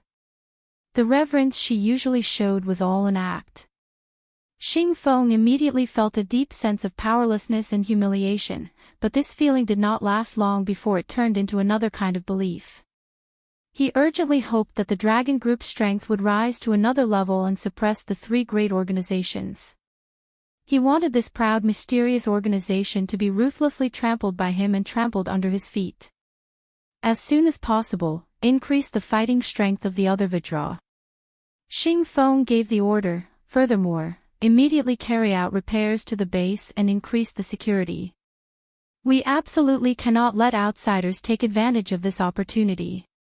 Ding ling ling. Suddenly, the red landline beside his seat rang. His heart trembled as he hurriedly calmed himself down. This number could only be called by a few people, and these people were his backing.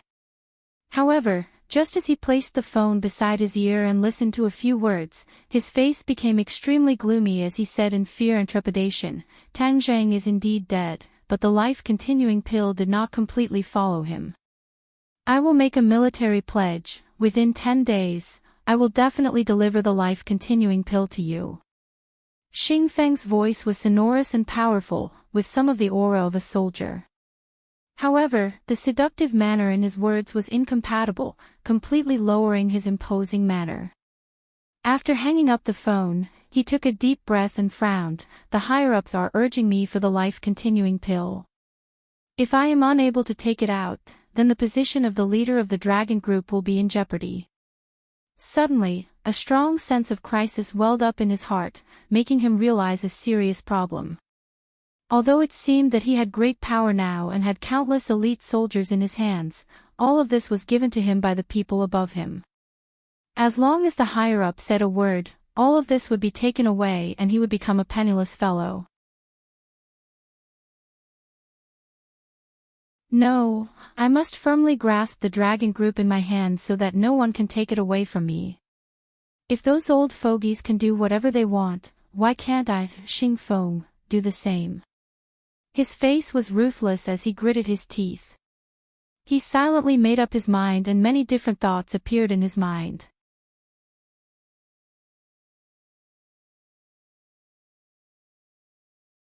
Chapter 5:14.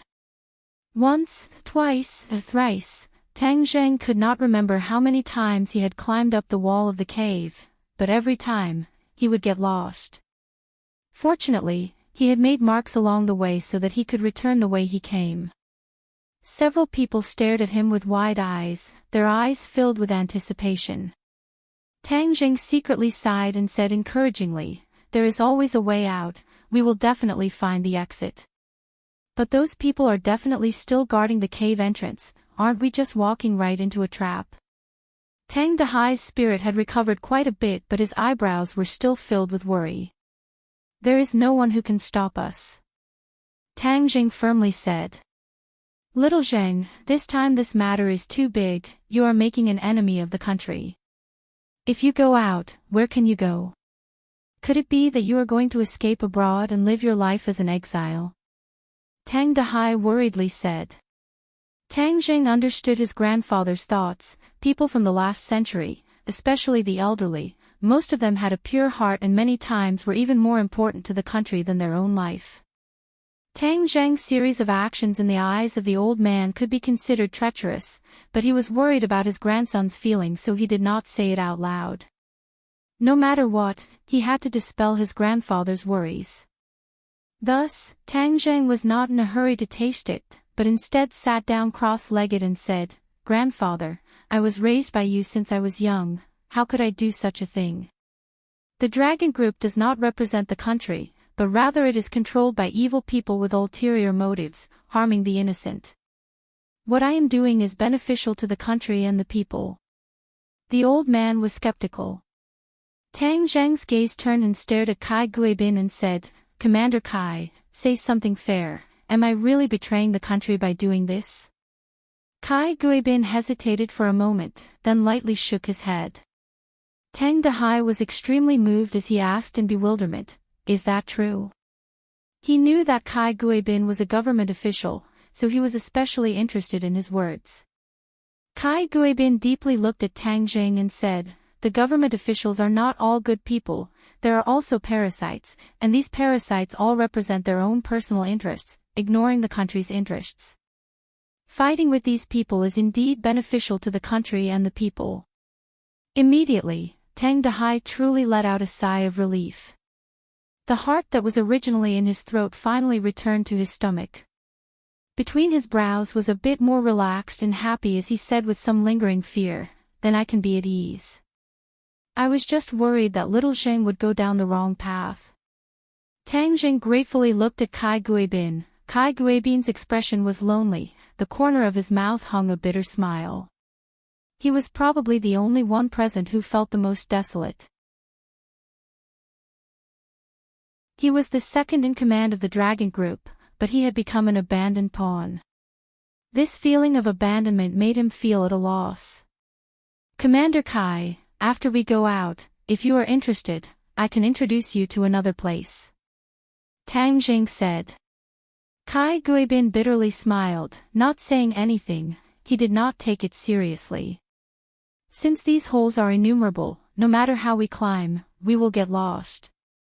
Why not use a more violent method and destroy all these holes, then walk up step by step?" His heart was happy, thinking that this was not a bad idea, so he had everyone hide under Gui Qian Sui's turtle shell.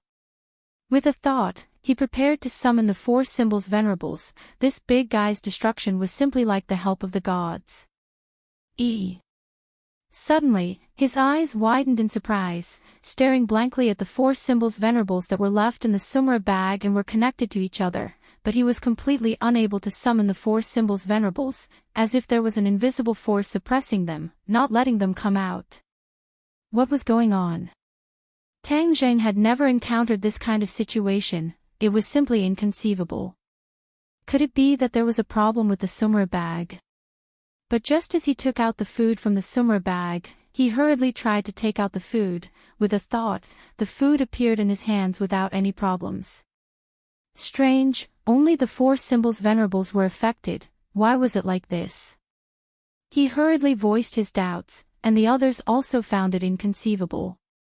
Fang Shishir held her chin with one hand, thinking hard. Suddenly, her eyes lit up, and she pointed around, saying, "Could it be that this place restricts the 4 symbols venerables from appearing? This place.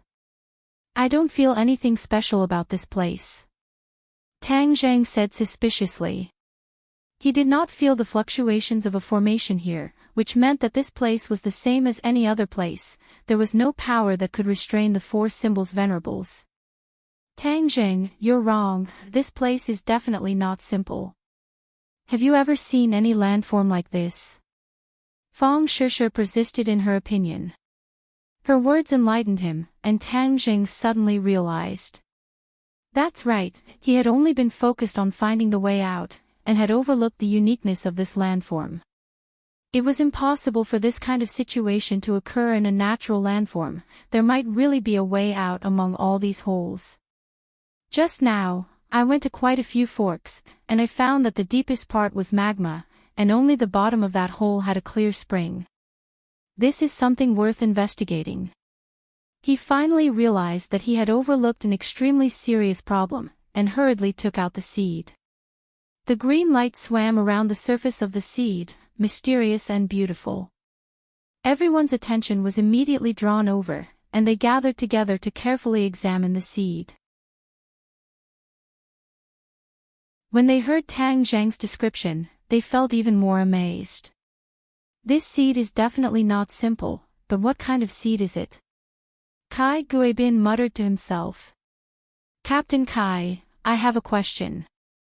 Why was the base built above this cave? There are hidden dangers here, aren't you afraid that the base will collapse? Tang Zhang noticed another suspicious point. Kai Guibin shook his head blankly. I only found out about this base after joining the clan's dragon group, so I don't know the answer to your question. In short, there's something strange about this place. Squeak squeak. Suddenly, Xiaobai weakly called out. The little guy had swallowed too much magma, and it had turned into a round ball, lying on the ground, unable to move. Looking at its naive appearance, Tang Zhang couldn't help but laugh. He bent down and picked it up, patted its little head, and comforted it. Xiaobai, in order to save us, you really worked hard this time. Xiaobai, however, acted as if it didn't hear anything, and its pair of eyes stared blankly at the green seed. Xiaobai, this is not delicious, you can't eat it. Tang Zhang had experienced the nature of the little guy's gluttonous nature, and hurriedly said. Xiaobai was indifferent, and still stared at the seed in Tang Zhang's hand. Suddenly, Xiaobai opened its mouth, and bit down on Tang Zhang's palm. Tang Zhang had never been on guard against Xiaobai, and was suddenly bitten by the little guy's 2 rows of sharp teeth. The sharp teeth directly embedded into the palm, and blood immediately flowed out, dyeing the palm red. Seeing this, the others were shocked and shouted, Tang Zhang, quickly let it go, it's dangerous. Xiaobai didn't let go, but looked at Xiaobai in puzzlement. He and the little guy had been together for a long time, and Xiaobai had helped him a lot, and even saved his life. He trusted Xiaobai from the bottom of his heart, and didn't think that it would harm him, so even if it was painful, he endured and looked at it suspiciously. Xiaobai took a bite and let go, still staring at the seed. The blood had already dyed the seed red, and a trace of red light lit up, enveloping the seed, and the crystal clear green color swam faster. The blood on Tang Zhang's palm was absorbed by the seed in an instant. Suddenly, Tang Zhang felt a burning pain in the palm of his hand, and quickly let go of his hand, and the seed immediately fell to the ground. Ka-cha! With a crisp cracking sound, the seed hit the ground and broke open, and a green light rushed out, and the whole cave was illuminated by the green light. Look, the seed has taken root and sprouted. Fang Shishir pointed to the ground and cheered. This is really amazing. The seed absorbed Tang Zheng's blood, and actually broke through the soil and took root, turning into a bean sprout-like seedling. Amazing, amazing. Tang Dehai and Kai Guibin couldn't help but exclaim. But immediately, Tang Zheng's exclamation also sounded, wow, what a strong vitality. In the past, when he was at the peak of ordinary Balance Mountain, and even in the 100,000 Great Mountains, he had seen much stronger spiritual energy than the outside world. Spiritual energy is the source of a cultivator's power, and Tian Chanzi once said that this world's spiritual energy has become very thin, so most people's cultivation will be very slow. The world's spiritual energy is less and less the more it is used, unlike oxygen which can be synthesized through photosynthesis. Therefore, later on, the cultivation environment left for cultivators will be worse. But what made Tang Zheng's heart beat fiercely was that the spiritual energy emitted by this little seedling was much denser than any other place he had seen before. It was simply a feeling that made it difficult for people to breathe. Fang Shishir took a deep breath, and her handsome face was also full of surprise, and said dumbstruck, "This is spiritual energy." The two of them were too familiar with spiritual energy, and they used the spirit gathering pill to make up for the lack of spiritual energy, and then they accidentally obtained spirit stones, so they were more familiar with this kind of pure spiritual energy than ordinary cultivators. But whether it was the spirit gathering pill or the spirit stones, there was no way they could compare to the spiritual energy emitted by this little seedling. This was simply a spiritual energy fountain, continuously emitting outwards, and even Tang Dehai and Kai Guibin's spirits were shaken, as if they were a few years younger. The spiritual energy entered their 8 extraordinary meridians, and removed many of the impurities that had been left in their meridians over the years. To them, this was a kind of transformation of their bodies, and although the two of them didn't understand this point, they still felt refreshed and comfortable, and suddenly looked at Tang Zheng at the same time. Seeing Tang Zheng staring at the little seedling, they also fixed their eyes on the little seedling. Was all of this brought about by this little seedling? Before Tang Zheng could react, a cheerful voice sounded in his mind.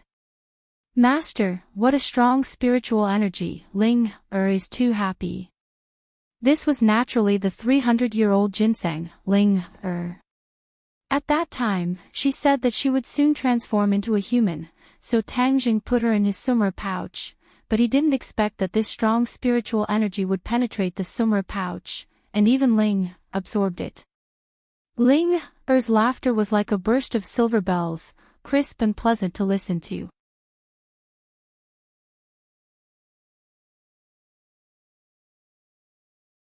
Chapter 5:15. Hearing that Ling was about to transform into a human, Tang Zheng hurriedly took her out of his summer pouch.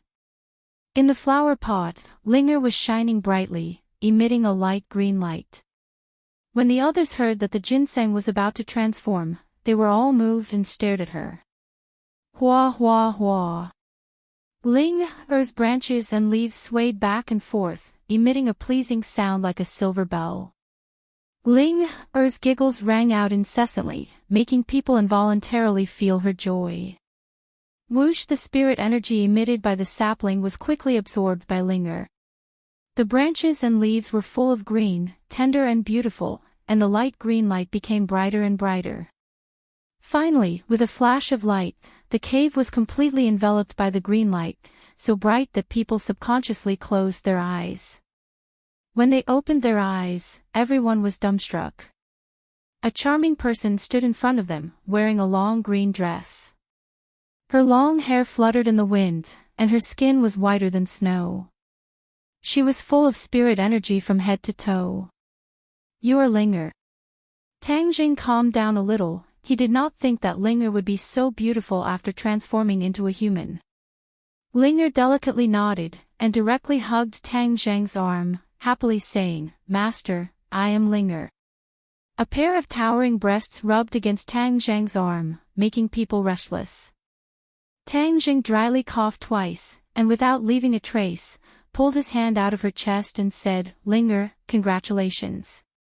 All of this is Master's credit. If not for following Master, Linger would not have this kind of opportunity. Linger charmingly said. You are really Linger, how did you become such a beautiful girl? Tang Dehai felt that all of this was like a dream, it was hard to believe. Linger bounced in front of the old man, and cheerfully said, Grandfather, Linger can help you do things in the future, you don't have to work so hard at home. Tang Dehai beamed as he stroked her hair and said, Good girl. Kai Guibin sighed in his heart. This Tang Zhang's luck was too great. Even a stalk of ginseng could transform. This was completely a ginseng spirit, a legendary spiritual object. Linger gradually calmed down. Her gaze locked onto the little seedling as she muttered to herself, this little seedling's spiritual energy is too strong. It's like the legendary tree of life. The others were stunned when they heard this and quickly asked, What is the tree of life? Linger said, The tree of life is the origin of all living things. It is said that it was a magical tree that existed since the beginning of the world. It is the ancestor of all plants. The tree of life contains powerful spiritual energy, and it will continuously emit spiritual energy to improve the natural environment, allowing the world to have more spiritual energy, making it more suitable for survival. Tang Zheng turned pale with fright. This tree of life was too powerful. Now the natural environment was bad, and the spiritual energy was thin. It was not suitable for cultivation. If this was really the tree of life, then the natural environment would be greatly improved in the future, and the spiritual energy would gradually become abundant. Wouldn't cultivation be twice the result with half the effort? This was simply the good news for the cultivators. He looked at the little seedling in disbelief. Did it really have such a strong power? Linger, how did you know about this? This was a matter of great importance and could not be careless. Tang Jing naturally had to ask clearly. This was what grandfather told me.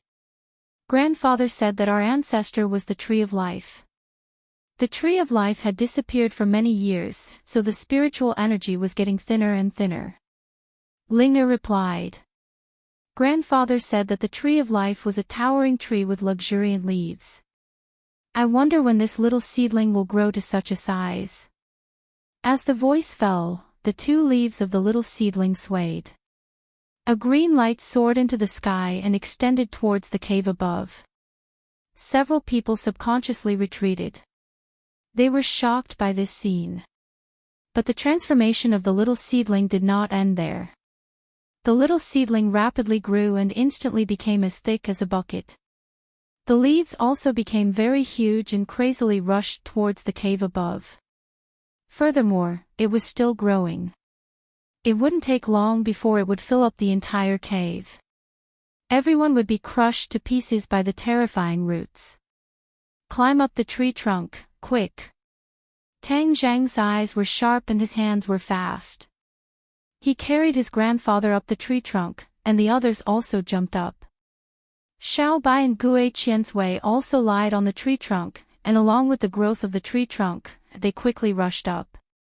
Looking down, the cave was already filled with the tree trunk, and the little seedling had already grown into a towering tree. Many roots grew out from the tree trunk and drilled into the surrounding caves. In a short while, those caves were filled up. Tang Zheng, as if awakened from a dream, exclaimed, I know, these caves were originally the tree of life's growth. No wonder they are so well connected.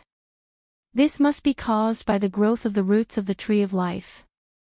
The others' eyes lit up and agreed with this judgment. Doesn't that mean we can see the light of day again?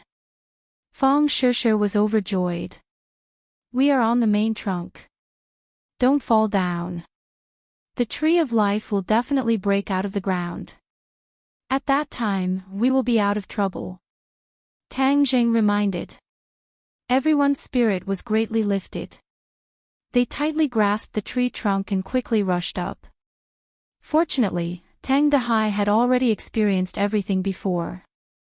His spirit muscles were already very big, otherwise, he would definitely be scared to death by this battle.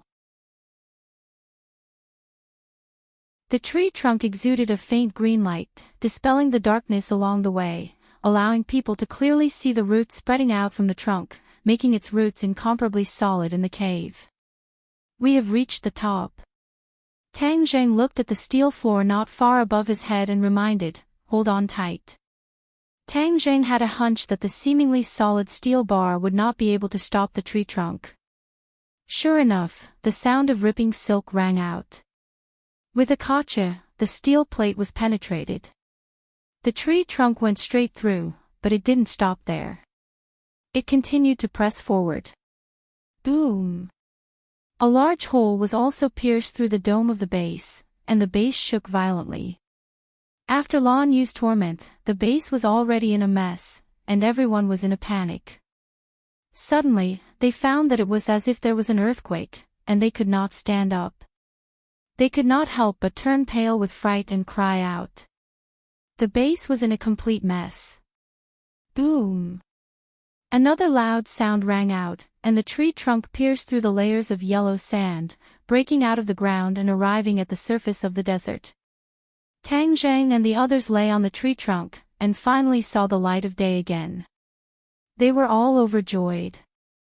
However, the tree trunk did not stop at all. It was as if it wanted to pierce through the sky, and in the blink of an eye, it grew several hundred meters tall. Moreover, it did not only grow vertically, but also horizontally. Many branches grew out from it, and densely packed leaves covered the branches. The tree of life was like a large umbrella, blocking out the dazzling sunlight and enveloping the space within a radius of over 1,000 meters. Just as Tang Zheng thought that the tree of life would continue to grow and soar into the sky, the growth suddenly stopped. Everyone lay on the treetops, looking at each other. What do we do now? Fang Shishir asked. Look at the ground. Tang Zheng pointed below. The ground was sparsely scattered like ants, and there were many members of the dragon group gathered there. These people were looking up at the treetops, and their faces were dull. You guys stay on the tree, I will be back soon. Gue Qiansui, protect them well. Tang Zheng ordered. Although he had escaped, Tang Zheng did not plan to leave. The dragon group and Li Xiaotian had tricked him, and he almost died underground. How could he leave so easily? Learning from his mistakes, Tang Zheng's mentality had changed quite a bit. In the past, he still felt that it was a pity for those sophisticated weapons. But now, those weapons were in Xing Feng's hands, and the more sophisticated the weapons were, the greater the threat to Tang Zheng. In for a penny, in for a pound, then I will mess with your base, and make you, Xing Feng, feel heartache. Tang Zheng slid down the tree trunk, and before the enemy could react, he had already landed on the ground. Looking at this extraordinary person, many people woke up from their dream and shouted, "Kill him!" Tang Zheng's movement was much faster than them. In a flash, he had already sneaked into the base, and went straight to the center. He just happened to see Xing Feng's image appear on a huge screen, and immediately, he swaggered over. When the others saw this, they all rose up to resist, but they were all defeated by Tang Zheng. Xing Feng was flustered and exasperated. He could only watch all of this happen, but he was powerless to do anything. He could only shout hoarsely, "Tang Zheng, you are not dead. How can you not be dead? Xing Feng, are you disappointed? Just you wait, no matter where you are, your free and unfettered days don't last long." Tang Zheng said with a murderous aura. You dare to destroy my base. You are going against me, against the country. You will definitely die. Xing Feng roared with an ashen face. You can only represent yourself and the backers behind you. You can't represent the country. Don't give me a big hat. Tang Zheng said disdainfully, this time, I will destroy your base. Let's see what else you can use to go against me. As soon as he finished speaking, he grabbed a chair beside him and threw it fiercely towards the screen. Xing Feng was so scared that he subconsciously took a few steps back. With a loud bang, the screen shattered, and the image flickered a few times before turning pitch black. Tang Zheng walked out in large strides, heading straight for the weapon warehouse and workshop. When he saw all kinds of sophisticated weapons, he summoned the heaven-shocking bow and the shooting sun arrows. Wang! The bowstring trembled, and the shooting sun arrows flew out, piercing through the shells of the 3 weapons and equipment. With a few rumbling sounds, the weapons and equipment turned into flames. In the end, he stood in the middle of the huge assembly workshop. One by one, the giant mechs were not yet completed, but they were already gradually revealing their brilliance. With a leap, he jumped onto a mech, grabbed the other party's head and tore it off. Following the same pattern, the mech's limbs were torn off and turned into a pile of scrap metal. The huge workshop turned into ruins in a moment. However, Tang Zheng also discovered the remains of King Kong No. 2. When he saw its exploded head, he couldn't help but be puzzled. This big fellow had been destroyed during the battle. He didn't know who was so powerful to be able to destroy it. He didn't investigate further and leisurely left the base. No one stopped him. Without Xing Feng around, these people were nothing to be afraid of. Standing under the tree of life, he stared blankly at the towering tree. He could clearly feel that there was an additional life force in the desert. Ka-cha!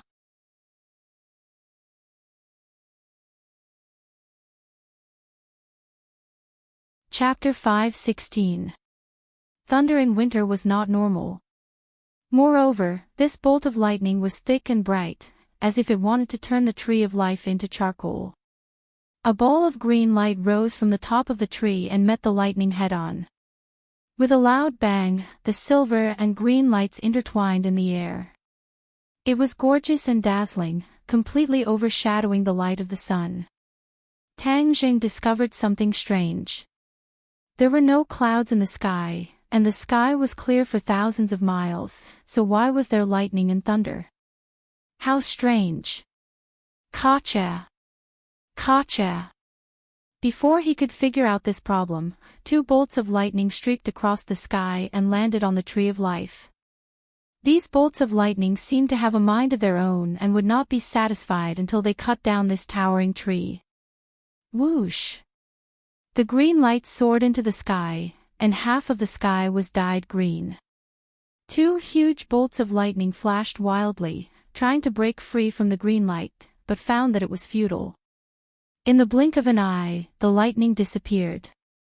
The green light exploded in the sky like fireworks. It was incomparably dazzling and turned into specks of green light. Voila! It started to rain. It was a downpour. It was rare for it to rain in this desert, and it was impossible for it to rain in this cold winter.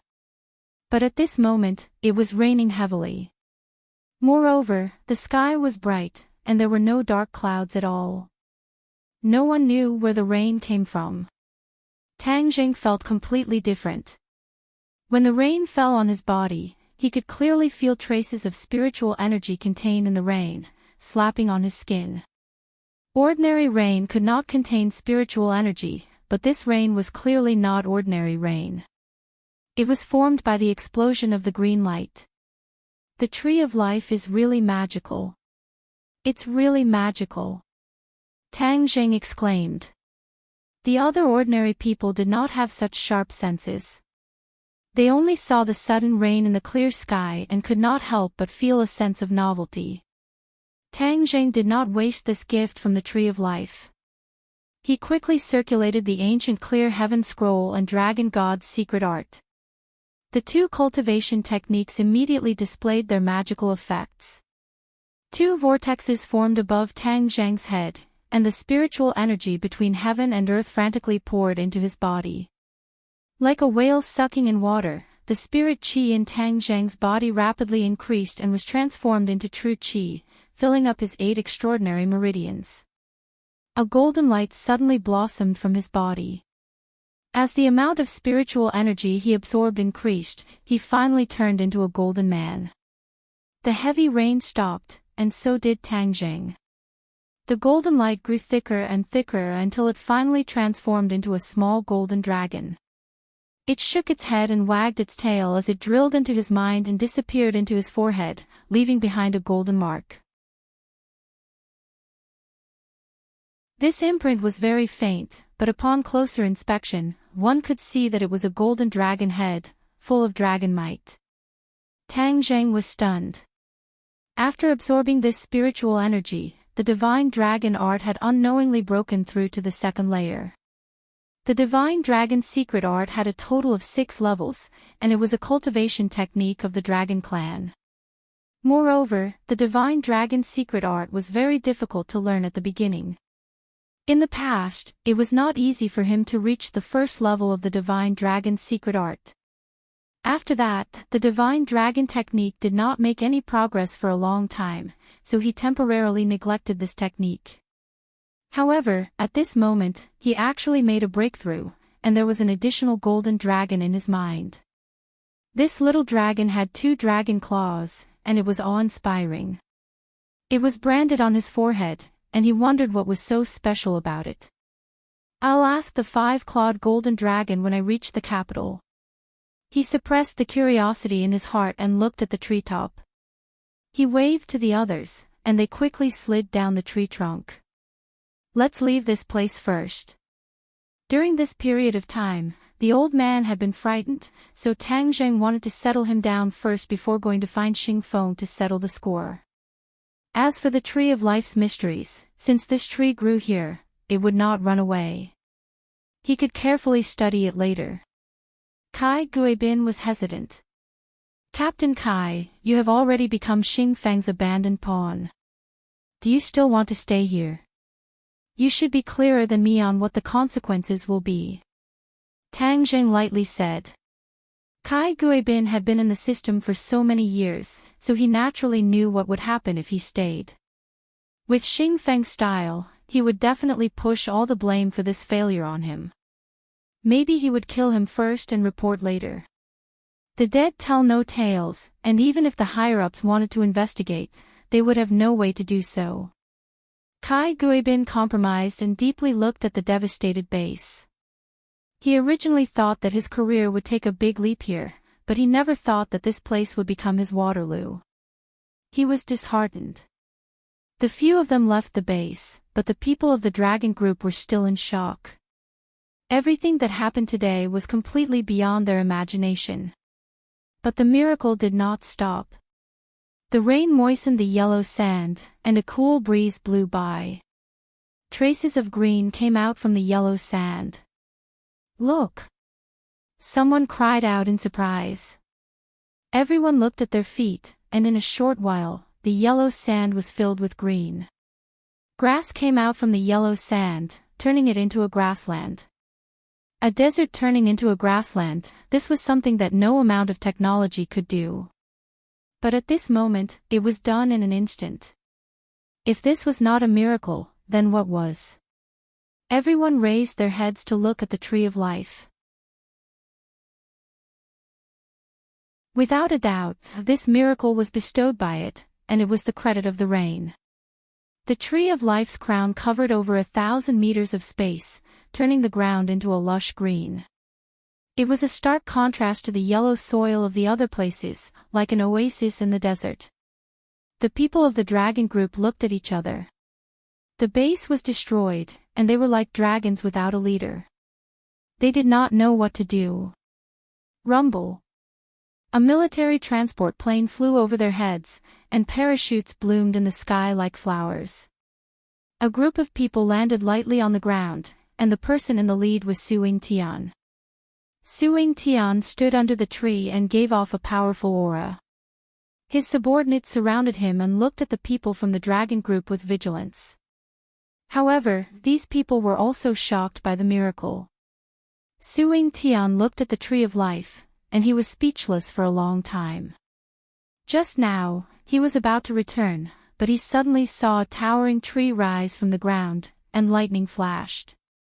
Such a huge scene immediately attracted him back. But when he saw this miracle with his own eyes, he understood that the shock in his heart was far beyond his imagination. As the director of the National Security Bureau, he knew more secrets than many people, such as this base. In the past, this base was built because it was in the desert, and it was suitable for secret weapons research and development, and it was not easy to be discovered by the enemy. Another important reason was that they accidentally found a big hole in the desert.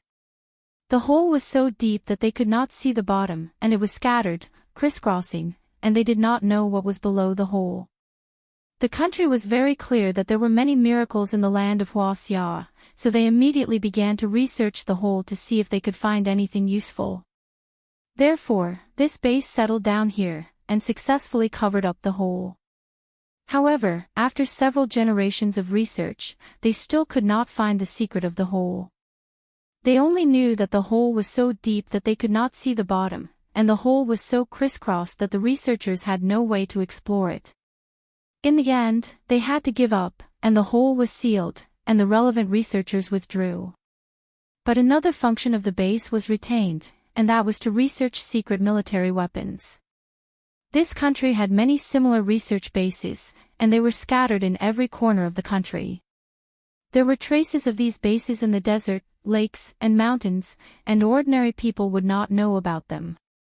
Suing Tian looked at the towering tree and guessed that this might be the thing that the researchers were looking forward to discovering. But why did it suddenly appear in this world today? What's going on here? He was in the sky just now, and did not see clearly what had happened, so he signaled his subordinates to capture a member of the dragon group. The other party was still in shock and stammered, "Tang Jing, all of this started because of him." Tang Jing. Suing Tian originally thought that Tang Jing was dead, and his plan had failed, and a sense of defeat shrouded his heart.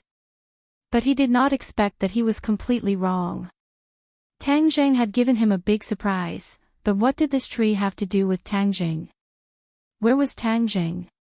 He wanted to find him and ask him clearly, and find out the ins and outs of this tree. After asking around, he found out that Tang Jing had already brought his people away. Thus, he immediately gave the order that he must find Tang Jing and protect his safety at all costs. He was very clear about what Xing Feng would do when he went berserk, so of course he could not let Xing Feng succeed. Suddenly, he turned his head and looked into the distance. Two people walked out from behind a sand dune. His pupils suddenly shrank as he stared at the two of them. The two of them were strolling leisurely, but in the blink of an eye, they actually closed the distance between them and arrived in front of him. When the members of the dragon group saw the two of them, they subconsciously retreated. Their expressions were filled with fear, and their hearts were filled with lingering fear. Martial sect. Suing Tian recognized Martial, but he did not know anything about the beautiful young woman beside her, and could not help but frown. Lan Yu raised her head and stared at the tree of life. She took a deep breath and said, "What a dense spiritual energy." Spiritual energy was something that ordinary people could not sense. Although Lan Yu was a martial artist, her realm had already reached a certain level, so she could clearly sense the spiritual energy in the air. However, she was not like Tang Jing, who could turn the spiritual energy into her own for her own use. The spiritual qi of heaven and earth has undergone a huge change because of this towering tree. It won't be long before the spiritual qi of heaven and earth becomes abundant. For cultivators, this is a great thing. She muttered to herself, her mood and attitude could not be seen. Could it be that what should come is really coming? Back then, the cultivators were expelled. Could it be that it is time for them to return? Even the living environment has been unknowingly prepared for them. Hearing that, Suing Tian's heart skipped a beat. He took a step forward and asked, "May I ask who you are?" Lan Yu did not even turn her head as she stared at the tree of life for a long time. After a long while, she turned her head to look at Suing Tian and asked, "Tang Jing is not dead. This is related to Tang Jing, right?" Suing Tian hesitated for a moment, then nodded and said, "Yes." A hint of joy flashed across Lan Yu's face as she impatiently asked, "Where is he? I want to see him." Su Yingtian shook his head, I don't know either.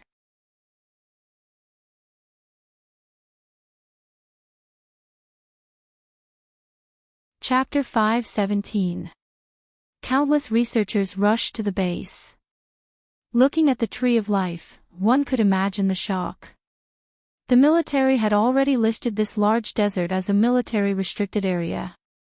Satellites in space were monitoring it 24 hours a day to prevent foreign forces from spying on it. The research on the cave that had ended in failure was put on the agenda again. All kinds of research equipment were directly transported by plane. Not long after, various detection and research on the Tree of Life began. But what made the researchers helpless was that this towering tree emitted some kind of mysterious power. The space within a radius of 1,000 meters was covered by this power, and no one could get close. The underground base was also covered with the roots of the tree. Humans were simply unable to get close. This base was completely ruined. When Xing Feng stopped here and saw this scene with his own eyes, his face was ashen and he was speechless. This time, the dragon group had suffered heavy losses. He had already been severely criticized by the higher-ups. He was so cunning that he directly pushed all of this to Tang Zheng and Kai Guibin. He lied that Kai Guibin and Tang Zheng colluded and launched a sudden attack on the base, which led to the heavy losses. He did not rashly involve the National Security Bureau. After all, the National Security Bureau had developed for so many years, and its strength was not ordinary. Without absolute certainty, he would not fall out with the other party. The Marshall Organization and the National Security Bureau are involved, and this mysterious tree has appeared. Damn, everything has turned into paste. It's getting more and more chaotic. Xing Feng was not afraid of chaos. He was best at fishing in troubled waters. However, there was no place for him to use for the time being. Thus, he immediately returned to the capital. Without a doubt. He promised the backer behind him that he must get the life-continuing pill within a week. Otherwise, his position would not be guaranteed. There was a reason why the backer was so anxious. One of them was old and near the end of his life, so he could not wait to use the life-continuing pill to save his life. The end of the year was approaching. The capital, a big city with tens of millions of people, suddenly became deserted. The migrant workers gradually returned to their hometown. Xing Feng's car smoothly arrived at a secret club. Two people stood at the entrance of the club, looking forward to it. When they saw him get out of the car, the two hurriedly greeted him warmly, "Leader Xing is here." Looking at the smiles on their faces, Xing Feng also smiled from the bottom of his heart. "Young Master Song, young Master Chu, I've kept you waiting. Team Leader Xing is busy every day. It's only right to wait for a while." Chu Xiaofeng smiled shyly. Things were different now. The Chu family had already declined. Now that they were relying on the Song family, they were not immediately exposed. However, people with discerning eyes no longer liked the Chu family. Chu Xiaofeng had suffered a lot recently. Those who used to flatter him had gradually distanced themselves from him. He was like a god of plague. However, fortunately, Song Yu still brought him along to play, so he could still maintain his image as a young master. This time, Xing Feng took the initiative to invite Song Yu and Chu Xiaofeng. Song Yu was not surprised, but Chu Xiaofeng was flattered and did not dare to put on airs like before. Looking at Chu Xiaofeng's expression, Xing Feng was secretly pleased. In the past, he would always be careful when facing these aristocratic family disciples. For example, when he faced Long Tingyu in the past, it was the same. But now, these people from the big families had to be respectful and cautious when facing him. This kind of huge change brought about a great sense of accomplishment, and it couldn't be any better. He knew very well that all these changes were because he was the leader of the Dragon Group. Without the Dragon Group, he was nothing. These arrogant people from large families would not even spare him a glance. Both parties entered the private room, dismissed their attendants, and toasted each other happily.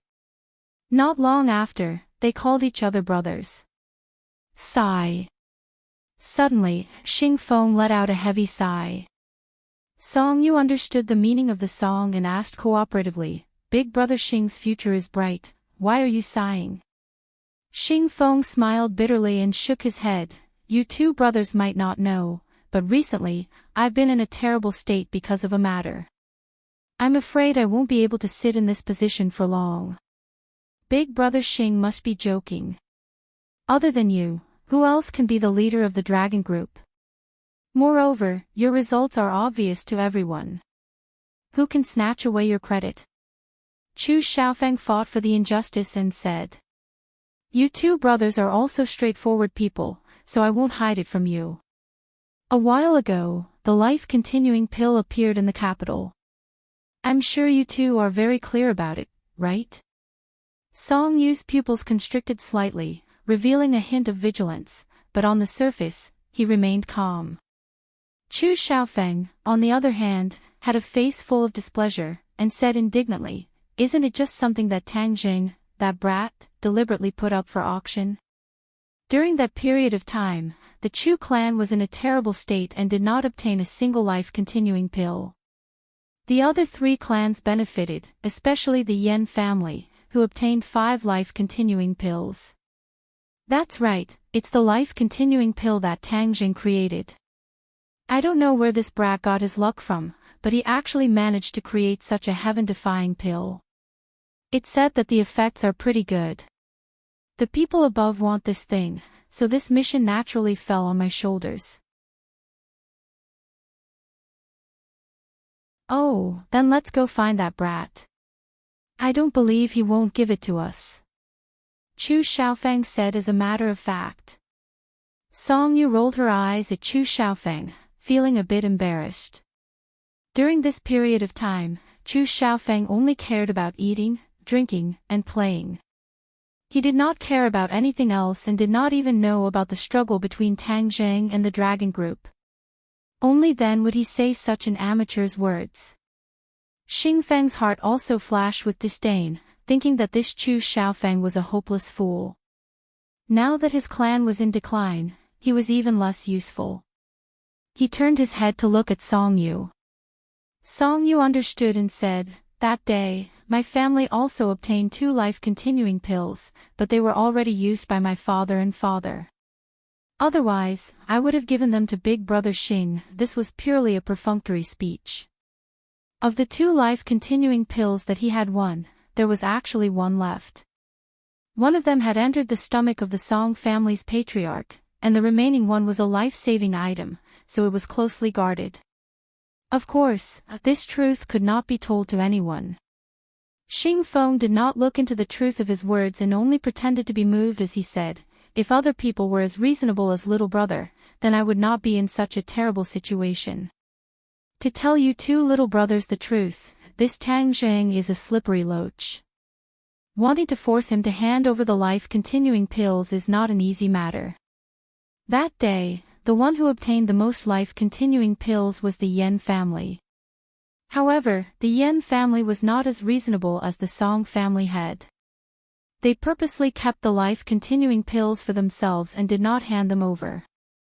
This made me very passive.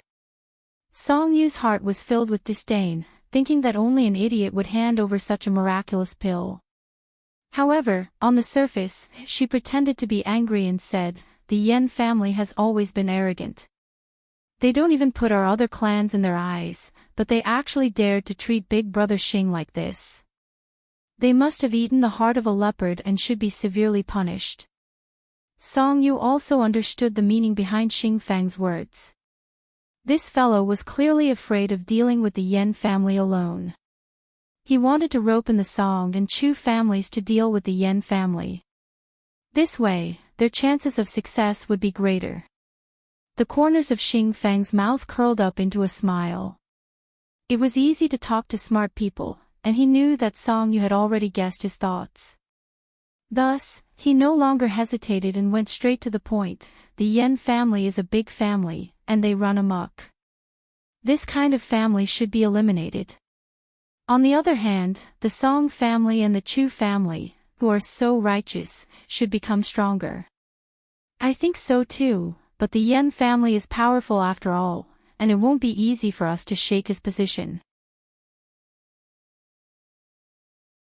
However, if we have the help of the dragon group, I believe that this matter will be much easier.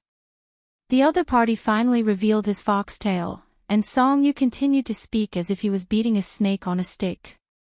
My two brothers are deeply righteous. Take this cup of wine as my toast to you. The dragon group has long disliked the Yen family. This time, let's join hands and definitely make the Yen family look good. Xing Feng said in high spirits. Song Yu and Chu Xiaofeng raised their wine cups, and the three of them looked at each other and smiled. The Yen family did not know that a storm was about to sweep over them. Yan Qingyi quickly walked into her father's room and said impatiently, "Father, the heavens are clear. My previous prediction was not wrong. Tang Zhang's fate has not been changed." Yan Padian held his teacup, took a sip of tea, lightly smacked his lips, and said, Tang Zhang has already escaped danger. The change in the heavens this time might be related to the newly appeared towering tree. The news about the Tree of Life had already reached the desk of the relevant personnel, and the Yen family was naturally one of the people who knew about it. Yan Qingyi, on the other hand, didn't know about the towering tree. After listening to his father's explanation, his eyes lit up, and he said, "It's most likely this tree that caused the changes in the mysteries of heaven." What kind of tree is this? I want to see it for myself. That place has already been sealed off by the military. No one else can get close to it. Yan Qingyi remained unmoved. I will naturally find a way. After saying that, she left with large strides. Yan Padian stared blankly at the setting sun, and muttered to himself, Tang Jing, oh Tang Jing, the Yen family has placed most of their chips on you, you better not disappoint me, otherwise, the Yen family's losses will be hard to estimate. Tang Jing did not know about Yen Potion's worries. He brought a group of people and left the desert, heading back home. He did not hide from others and directly returned to Ordinary Balance's home. The blockade here had already been removed, and although there were still many police spies, no one dared to act rashly. Without the pressure of the Dragon Group, the Ordinary Balance officials did not want to touch Tang Jing. After all, the impression of that battle was too deep, and no one dared to underestimate Tang Jing. Tang Jing was not afraid that the people from the Dragon Group would come looking for him again. Without the mech, the super warrior was not his match at all. If Xing Feng dared to come to Ordinary Balance, it would suit him even more. He would not hesitate to let Xing Feng go underground to celebrate the new year. There was also an even more important reason that prompted him to return to Ordinary Balance. The old man still had too many old brothers in Ordinary Balance. In order to not let them worry, and in order to not let the neighbors gossip that Tang Zheng was an enemy of the country, he stubbornly insisted on returning to Ordinary Balance. Using practical actions to dispel these people's concerns and rumors, allowing Tang Zheng to be a proper person, and not a criminal who had escaped.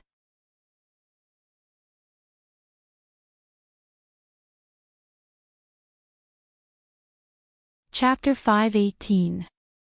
There were too many legends about that battle.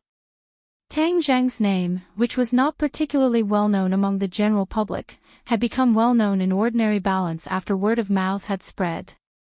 Many people suddenly realized that he was the previous provincial college entrance exam champion. The Takashi that had been widely publicized by the media was actually an imposter.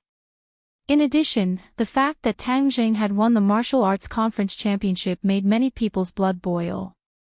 This could explain why Tang Jing had been able to create such a huge commotion in Ordinary Balance.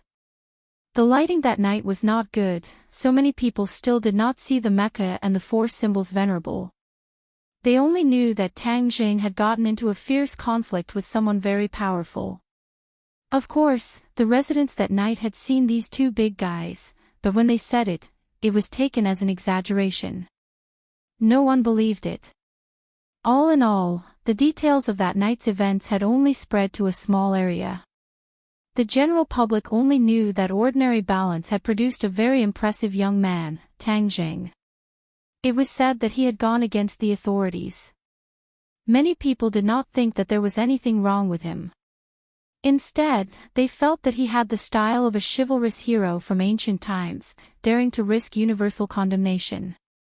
When they heard that he had returned to Ordinary Balance and that the authorities had not arrested him, many people were full of admiration.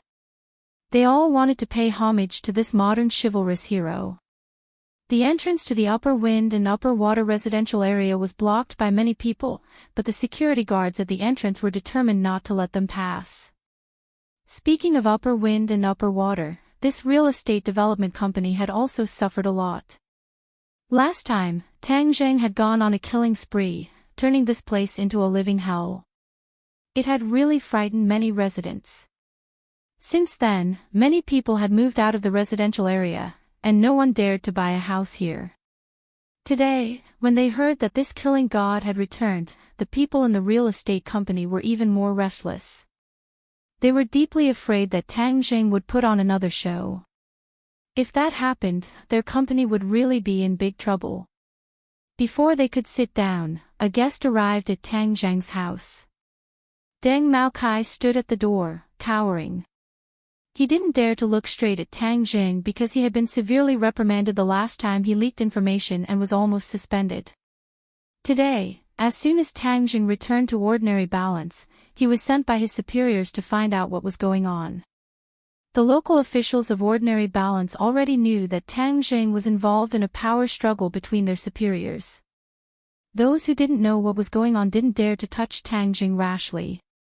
"Director Deng, you're here. Please come in." Tang Zheng revealed a trace of a smile and warmly greeted him. Because of his information, Lin Hu and the others did not fall into the hands of the Dragon Group, so he had a good impression of Deng Maokai. Deng Maokai was overwhelmed by the favor and nervously said, "Young Master Tang, I'm really sorry about the past. I was only following orders, so I took action against Ordinary Balance's underground world. The strike-down operation had destroyed Ordinary Balance's underground world. Tang Zheng was the boss of the underground world, so Deng Maokai was naturally afraid that he would blame him." Tang Zheng didn't mind and waved his hand. "You don't have to take it to heart. Let bygones be bygones. Moreover, the underground world is after all illegal. Banning it will allow our brothers to walk on the right path. This is also a good thing." If it was in the past, Tang Zheng might be angry. After all, this was a foundation that he had single-handedly built. But now, he wanted to thank everything. The enemy was so quick to cut the Gordian knot and destroy this gray world. In the future, he would no longer be the boss of the underground world. That identity was no longer attractive to him. Instead, it was a burden. Everything he wanted could be obtained openly. He had the strength, so there was no need for him to do the opposite.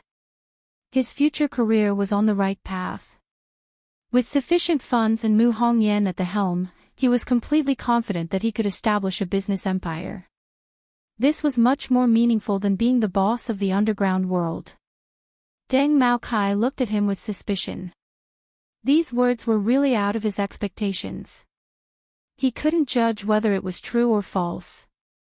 After observing for a while and confirming that Tang Zheng wasn't angry, Deng Maokai sighed in relief and said, "Young Master Tang, this time you return to Ordinary Balance. Has everything been dealt with? There are some things that you don't want to know, so as to avoid bringing trouble to yourself." Deng Maokai shrunk his neck and understood. "If young Master Tang needs anything in the future, please don't hesitate to tell me." Seeing Tang Zheng so calm, Deng Maocai's heart finally returned to his stomach.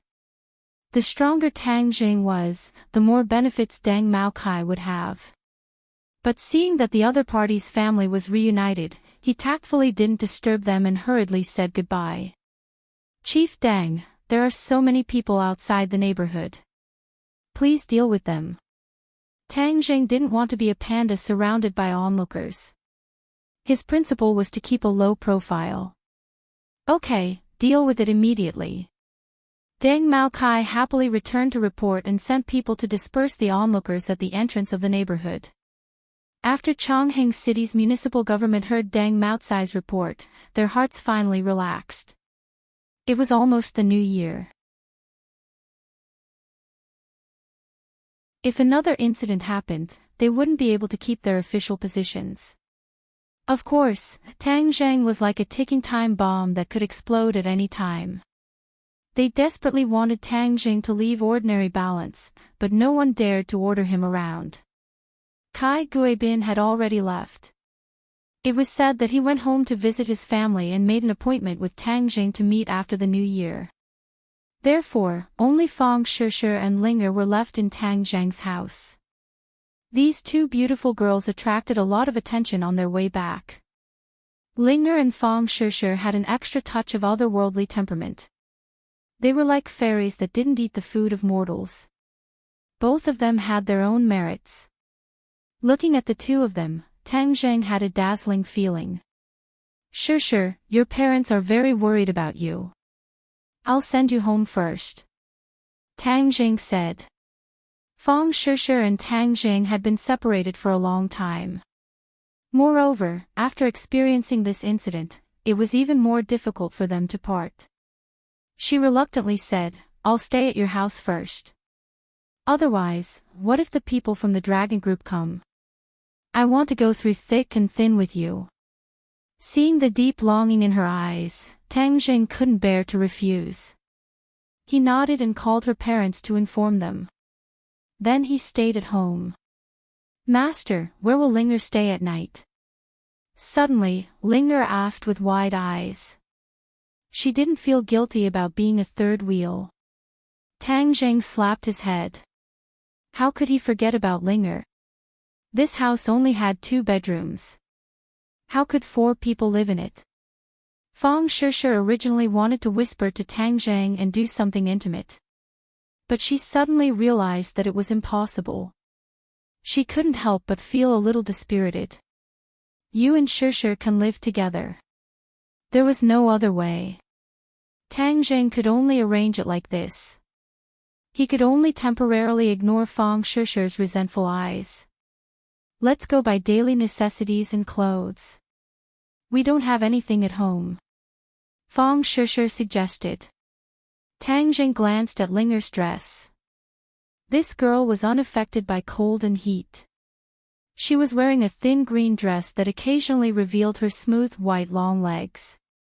No wonder she attracted the most attention on the street. This was winter. Although it didn't snow much in ordinary balance, the temperature was only 4 or 5 degrees. Dressing like this was really called not caring about the temperature.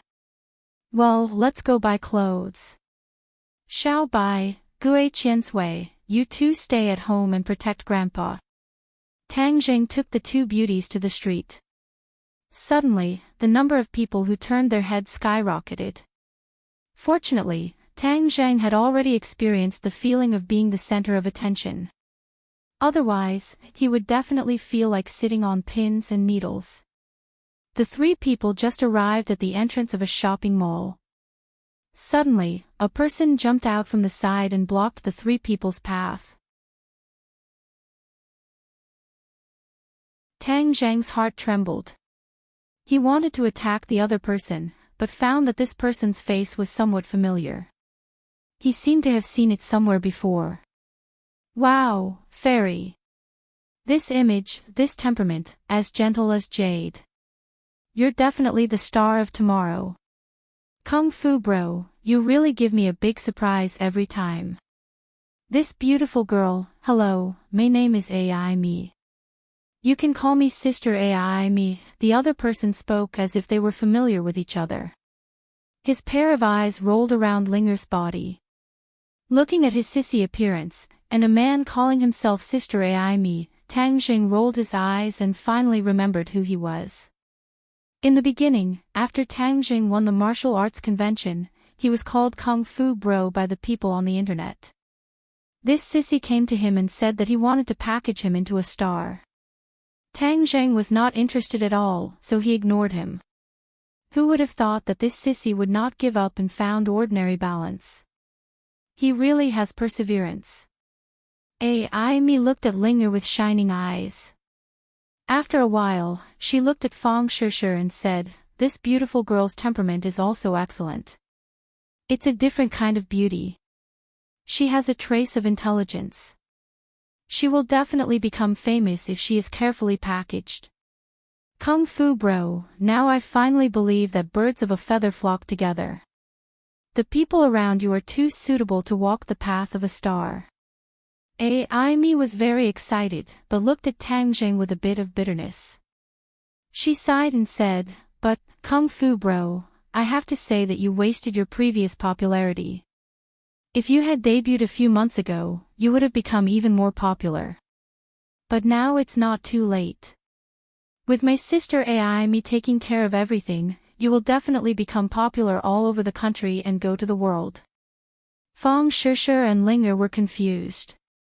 They did not know what was going on and looked at Tang Zheng blankly. "Stop."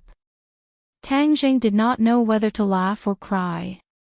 He waved his hand and interrupted Amy, "You really are persevering. Why did you come here again? Isn't it all because of you? You really don't have a conscience." Amy pointed at Tang Zheng and complained. Fang Shishir looked at the two of them strangely. If she did not believe that Tang Zheng was a normal man, she would have suspected that there was something going on between them. Amy looked like a resentful woman who had been abandoned after having sex with her. "Hey, you have to make it clear that I didn't do anything." Tang Zheng was speechless. Talking to this sissy is really infuriating. I was kind enough to want to keep you, but you avoided me and you still have the nerve to say that you didn't do anything. Hey, what do you mean keep me, fuck? Looking at the strange gazes around him, Tang Zheng was embarrassed. He could accept being kept by a woman, but being kept by a man, he would rather die.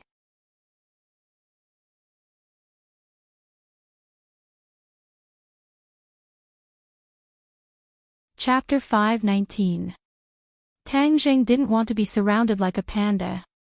He grabbed one in each hand and strode towards them all, saying, "I'm not interested in the dream of being a star, don't bother me. Hey, Kung Fu Bro, you can't waste this opportunity. Otherwise, it'll be hard to package you in the future. Besides, being a star is very profitable."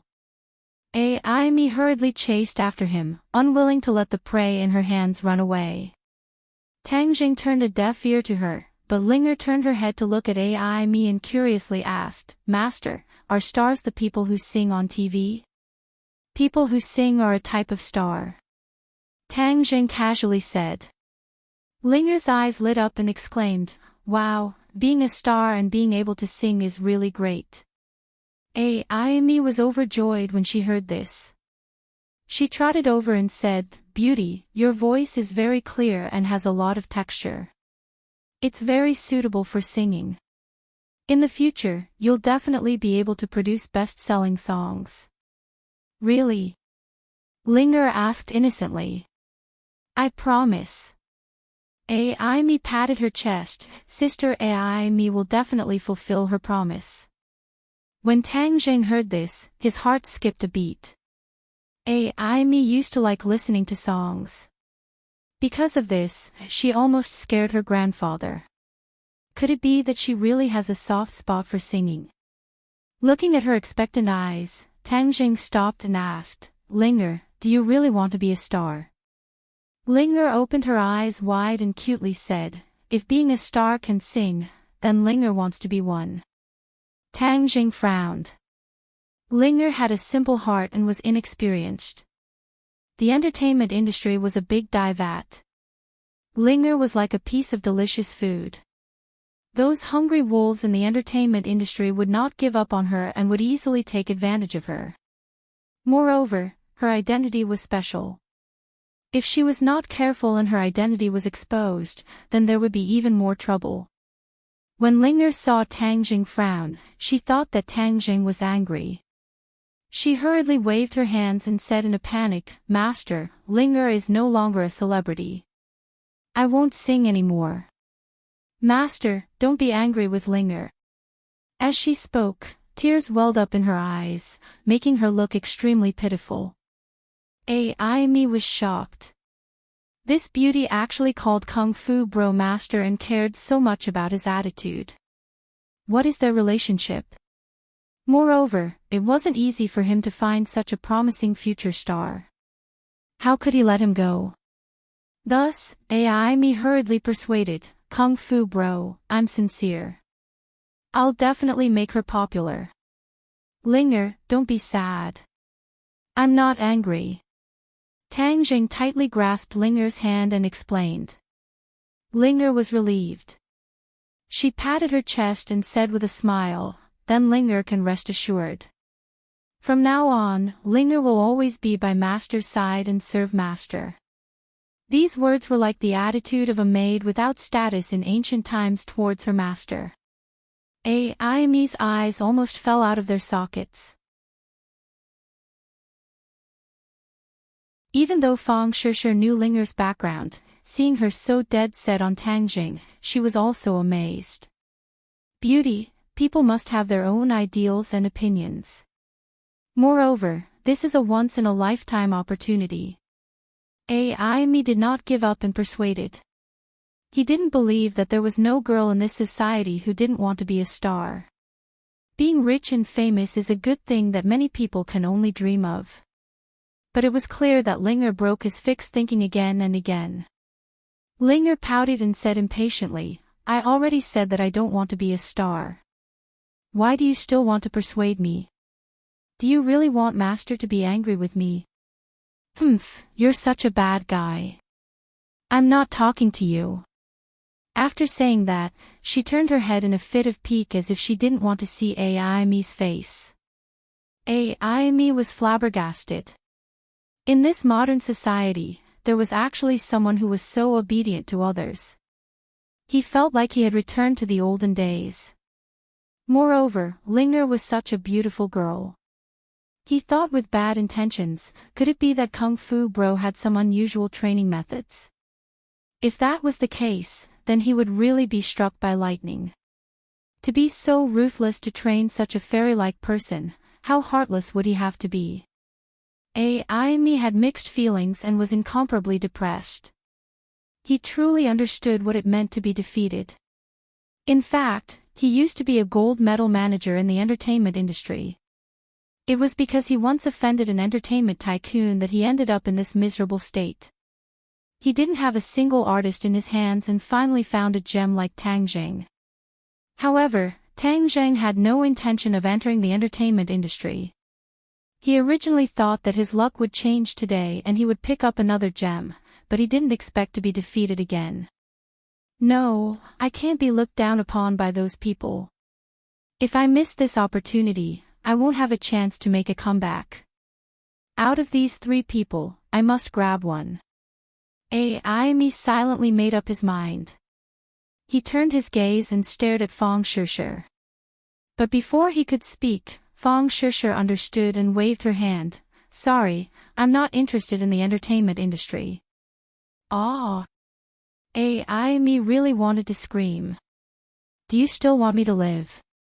Why is God so cruel to me?" It was like a person who was about to die of thirst in the desert and suddenly saw a pool of water. But when he walked closer, he realized that it was a mirage. Everything was not real. How could this not make people collapse? Amy was in a daze. He looked at Tang Jing bitterly and said, "Brother Kung Fu, is there really no room for discussion?" Tang Jing glanced at Linger and said, "Leave me your phone number. I'll go back and think about it." What made him change his attitude was the look in Linger's eyes. She was obviously too passionate about singing. She only had the opportunity to transform into a human after cultivating for so many years. Since she came to the world of mortals, if she didn't experience something she was interested in, wouldn't it be too boring to live? Moreover, Tang Jing still hadn't thought of a way to arrange for Linger. Although she transformed, her cultivation wasn't high and she couldn't help him much. Why not let her live a happy life according to her own wishes? Who knows, maybe she could really become a big star in the future. Hearing this, Linger revealed a trace of surprise, but there was a hint of joy between her eyebrows. Aimee's expression was especially exaggerated. She was wild with joy and directly threw herself at Tang Jing. She looked like she really had the urge to kiss and offer her body on the spot. Tang Jing quickly dodged Aimee's enthusiasm and said, "You can go back. We still have to go shopping." Aimee didn't mind at all and hurriedly nodded and bowed. "This is my business card. You guys go ahead. Remember to think about it and call me. I'll be at ordinary balance for a while." Tang Jing hurriedly brought the two beauties into a nearby clothing store. Fong Shishir and Linger were both clothes hangers. They could wear any clothes with a unique temperament, so clothes weren't difficult to buy. Seeing Linger enter the fitting room to change, Fong Shishir asked curiously, "You really want Linger to enter the entertainment industry?" "The entertainment industry's reputation isn't good, but if she's interested, it's not impossible." "Hee, you're quite accommodating to her. But such a beauty is really hard to refuse. You're also beautiful." "Right, speaking of clothes, I prepared a special set of clothes for you. I'll give it to you when we get back," Tang Jing said. "You prepared a gift for me?" Fong Shishir was overjoyed. "What is it?" "You'll know when the time comes." Tang Jing pretended to be mysterious. "Hee, you know how to keep me in suspense. Did you also use this trick to trick other girls in school?" Fong Shishir pinched the flesh on Tang Jing's waist and said with a smile. "No, absolutely not," Tang Jing said with a straight face. "Really?" Fong Shishir smiled faintly. "Yi Dingdang has been coveting you for a long time." Tang Jing looked embarrassed. The matter between him and Yi Dingdang couldn't be explained clearly in a few words. Moreover, the two of them had experienced so many things together. Their relationship was really growing day by day. However, Tang Jing wasn't stupid. He couldn't say that another girl was good in front of another girl. Suddenly, Linger walked out of the fitting room and circled in front of Tang Jing. She happily asked, "Master, do you think I'm beautiful?" "Beautiful." Tang Jing instinctively wanted to praise her, but his eyes were fixed. Linger was wearing a light green woolen coat and a shirt underneath. However, there were two obvious protrusions on the shirt. It was very conspicuous. Linger didn't notice at all. Instead, she moved closer to Tang Jing and asked, "Master, is Linger beautiful?" Protrusions. This scene was too exciting. Moreover, she was already quite open-minded, so this scene was even more prominent. Fong Shishir glared at Tang Jing and hurriedly said, "Linger, let's go into the fitting room. There's a big pervert here." "What's a pervert?" Linger innocently asked, but Fong Shishir had already dragged her into the fitting room. Tang Jing let out a sigh of relief. This was a test of his endurance. Fortunately, there was no one else nearby. Otherwise, if they saw this beautiful scene, Linger would be at a disadvantage. Linger doesn't seem to have any underwear. The dress from before was a bit big, so I couldn't tell. Now that she's wearing this tight garment, her true colors are revealed. In the future, I must teach Linger how to protect herself. Not long after, Fong Shishir came out. Her face was red, and she quickly closed the door, as if she was afraid that Tang Jing would peek. She glared at Tang Jing and said, "Just now, your eyeballs were about to fall out. You guys are really perverted." Tang Jing didn't know whether to laugh or cry. He cried out that he had been wronged. He really didn't have any romantic thoughts just now. It was just pure shock. Watch over me. I'll be back soon. What are you going to do? Buy clothes. Seeing Fang Shishir quickly walk into a lingerie shop not far away, Tang Jing seemed to wake up from a dream. She was going to buy lingerie for Linger. Master, did I do something wrong? Linger's voice floated out. She was a bit nervous. Linger, don't think too much. You didn't do anything wrong. Then why would Big Sister Shishir be angry? She even said that I should be on guard against you. You are Linger's master. Why would Linger be on guard against you? This little girl's brain simply couldn't understand these questions. Don't listen to her nonsense. There are many rules in this human world. You'll slowly get used to it in the future.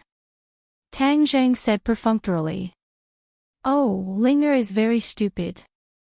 Master, please don't despise Linger. Linger will definitely work hard and not be so stupid. Tang Zhang couldn't help but laugh.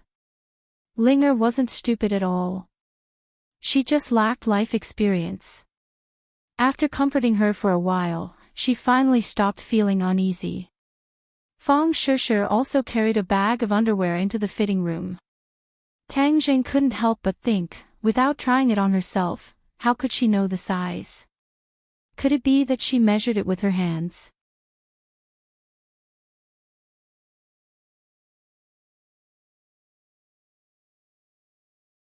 Chapter 520. When the three of them returned home, Fang Shishir would occasionally look at Tang Jing with a strange expression. The sky was dark and the old man had already prepared dinner. The few of them ate together and Ling Er took the initiative to help clean up. Fang Shishir did not want to fall behind as in front of the elders, she could not be lazy. Little Jing, come to my room. I have something to say to you. Tang Dahai called his grandson into the room and said sincerely. Little Zheng, after experiencing this incident, I know that your life is destined to not be ordinary. Grandfather is often your concern, so I will go to the countryside to find a place to live. This way, those bad people will not be able to find me and I will not be a burden to you. Tang Zheng did not expect his grandfather to say such words and his eyes widened in shock. He did not hesitate to deny, Grandfather, I will not let you go to the countryside. You have lived in ordinary balance for decades. Every blade of grass, every tree, every street, every building, you are familiar with it. How could I let you leave ordinary balance? But my goal is too obvious. I do not have the ability to protect myself and will only become a burden to you. The old man earnestly said. No, Grandfather, you have never been a burden to me. You are one of the closest people to me in this world. Without you, there would be no me. I will not let you leave. I want you to be happy and live a carefree life. If anyone wants to hurt you, I will definitely make them regret being born into this world. While speaking, his body involuntarily emitted a powerful aura. This aura combined with the aura of a dragon was especially intimidating. The old man could not help but have the urge to look up. I know you have filial piety, but, Tang Jing immediately interrupted, no buts. Seeing Tang Jing so determined, Tang Dahai helplessly let out a long sigh. It could be considered a compromise, but his heart was somewhat gratified. His grandson has been sensible since he was young. Now that he has grown up, he has his own opinions and is similarly filial. He is not like other people who raised an ingrate. When I was caught, Shishir did her best to protect me. If it were not for me, she would not have been caught. You must treat her well in the future. Tang Dahai warned. I understand. I don't know much about you young people, but you have to remember one thing. As a person, you can't have a guilty conscience. Otherwise, you will be criticized by others. Tang Jing nodded heavily. Grandfather, I will always remember your teachings. Tang Dahai quietly stroked his grandson's hair and nodded with a gratified smile. After helping his grandfather to sleep, Tang Jing gently closed the door, only to find that Fong Shishir and Linger were sitting on the sofa watching TV. Linger stared at the TV and asked Fong Shishir questions from time to time. She was full of curiosity about many things. Is Grandpa asleep? Fong Shishir turned around and asked. Tang Zheng sat beside her and casually hugged her waist. She twisted a few times and muttered, Linger is beside us. Linger's attention was on the TV and did not notice the intimate actions of the two. It's okay. Tang Zheng did not make a move. Fong Shishir did not escape from his evil claws and let him take advantage of her. The two reunited after a long time and experienced a life and death situation together. Fong Shishir's mind had always been tense. At this moment, she was completely relaxed and could not help but lean into Tang Zheng's arms. She felt particularly warm and safe. Their ears and temples rubbed against each other. Their bodies gradually warmed up. Fong Shishir's breathing quickened and her face flushed. She glanced at Linger, who was unaware of it, and felt embarrassed. If it were not for this third wheel, the two of them could have done a lot of things. I'm going to sleep first. Fong Shishir's heart was aroused. She even felt Tang Zheng's reaction. She was afraid of creating an even more awkward situation and quickly stood up. Tang Zheng also suppressed the charming thoughts in his heart and said, Linger, you should also go to sleep. Oh. Linger stood up obediently. Master, Linger is sleeping on your bed. Where are you going to sleep? I'll sleep on the sofa. How can that be? You should also sleep with me. I think the bed is quite big. The three of us should be able to sleep on it. Linger said innocently. Tang Zheng's head thumped. This girl's suggestion was too wild. However, it was obvious that she did not have such thoughts. Fong Shishir speechlessly rolled her eyes. She glared at Tang Zheng and hurriedly pulled Linger into the room. She was afraid that she would say something shocking again. Tang Zheng bitterly smiled and shook his head. He lay down on the sofa and covered himself with a quilt. In a daze, Tang Zheng found himself lying on a large bed. On his left was Fong Shishir and on his right was Linger. The two of them breathed out like orchids and wrapped around Tang Zheng like water snakes. Not long after, the three of them were naked. Tang Zheng was intoxicated by their attractive bodies. Suddenly, he did not know who pushed him. He found that the person in front of him disappeared. He opened his eyes in a daze and a beautiful face appeared in front of him. What are you talking about? Fong Shishir asked. Ah. So it was just a dream. That dream was too erotic. Looking at Fong Shishir who was so close to him, he could not help but feel a little embarrassed. He actually dreamed of sleeping with her and Linger. This was too ridiculous, but it was quite exciting. This must be because the words that Linger said before she tried on clothes during the day left a deep impression in his subconscious. That was why he had this kind of dream. Do I really want to do that in my bones? Tang Zheng coughed in a low voice to cover up his embarrassment. He said in a daze, nothing. Why are you up? I'm going to the bathroom. If there's nothing else, go back to sleep. Fong Shishir walked into the bathroom. Tang Zheng stared at the bathroom door. He did not feel sleepy at all.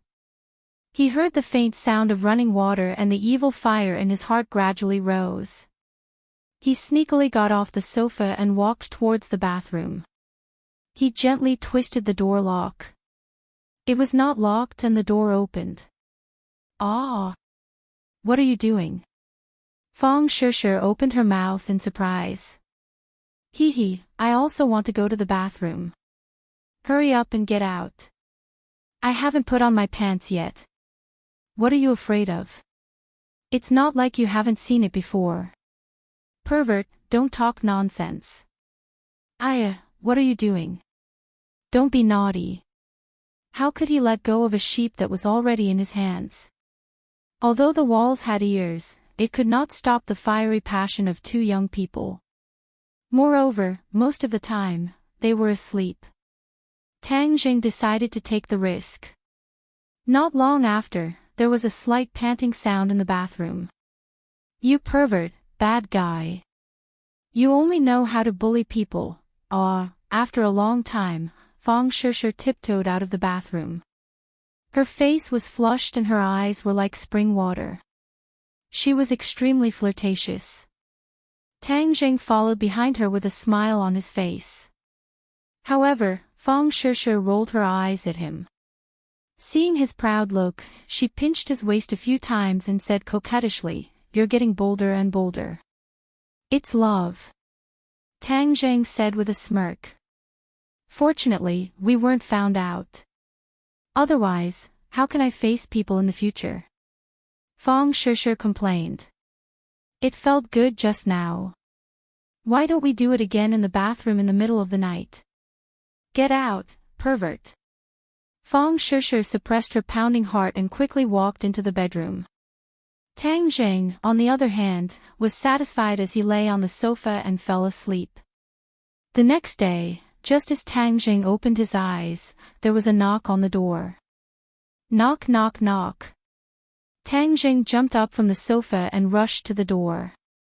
He looked through the peephole. It's not the enemy. It's Fang Shishir's parents. "Uncle, Auntie, good morning. Why are you here so early?" Tang Jing opened the door and looked at the two people curiously. Yesterday, when they came back, Ordinary Balance called them to inform them that Fang Shishir was staying at their house. But Shi Mengqin didn't sleep well last night. Her daughter escaped danger and didn't go back to her own house. Instead, she stayed at Tang Jing's house. What was going on? Yesterday on the phone, she was about to get angry but was stopped by her husband. But after lying on the bed for an entire night, her anger burned even more fiercely.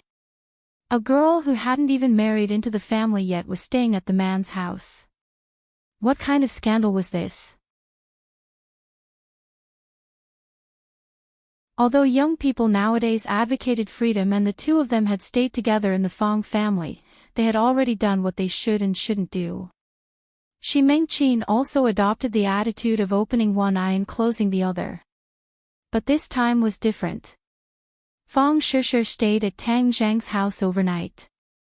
If the elders of the Tang family saw this, what would they think? Wouldn't they look down on her daughter? The more she thought about it, the angrier she got.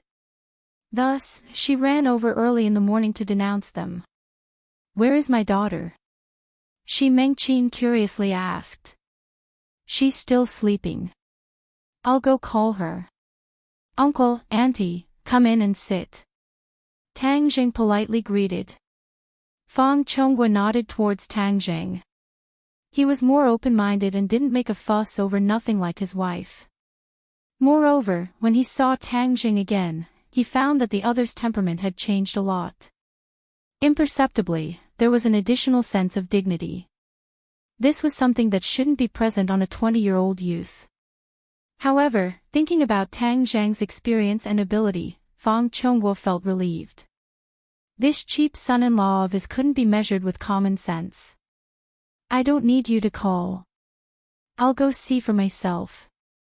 Shi Mengqin took large strides and rushed to the bedroom. "The one on the left," Tang Jing reminded. Bang! Shi Mengqin pushed open the door and suddenly stopped. She let out a scream and stared dumbfoundedly at the bed, unable to speak for a long time. Seeing this, Fang Chonghua immediately rushed over. "Mengqin, what's wrong? Don't come over. Go over there." Shi Mengqin pushed her husband away but looked at Tang Jing with eyes that were about to spit fire.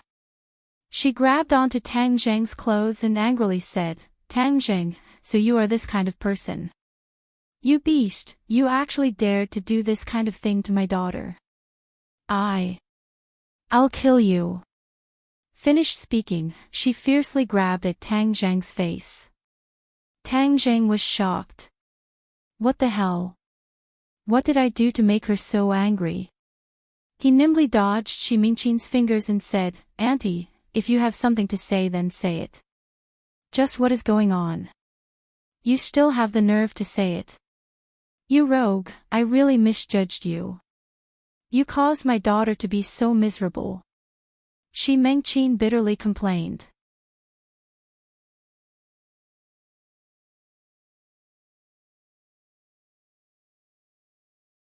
Chapter 521. Tang Zheng was burning with anxiety, thinking that something bad had happened to Fang Shishir. Ignoring Xi Mingqing's attempts to stop him, he forcefully charged over. You're not allowed to look. Xi Mingqing loudly shouted. Tang Zheng had already seen clearly and let out a sigh of relief, but he did not know whether to laugh or cry. The large bed was laid out with 2 pairs of shining white thighs stretched out of the blanket, entangling together. It was truly a nosebleed scene. Without a doubt, Xi Mingqing had misunderstood. Seeing her daughter and another girl lying on the bed like this, she must have thought that Tang Zheng had slept with the 2 of them last night, and had a threesome. Fang Shishir and Linger were also woken up. Opening their sleepy eyes, Fang Shishir's face was especially rosy. Her lazy appearance was filled with boundless charm, clearly having been nourished. As an experienced person, how could Xi Mingqing not be clear? She firmly believed in her own judgment. Hating iron for not becoming steel, she glared at Fang Shishir and shouted, Shishir, come here. Fang Shishir sleepily rubbed her eyes and asked in a daze, Mom, why are you here? You still have the nerve to ask. How can you be so shameless? Xi Mingqing's eyes were red. She had painstakingly raised her daughter for 20 years. She was the standard young miss of a noble family. How did she become like this? Fang Shishir was confused and did not react. However, Tang Zheng had already come to a realization and hurriedly explained, Auntie, it's not what you think. I saw it with my own eyes. Is there a mistake? Tang Zheng, you're still young, so why don't you learn well? Don't think that just because you have a bit of skill, you can play with girls.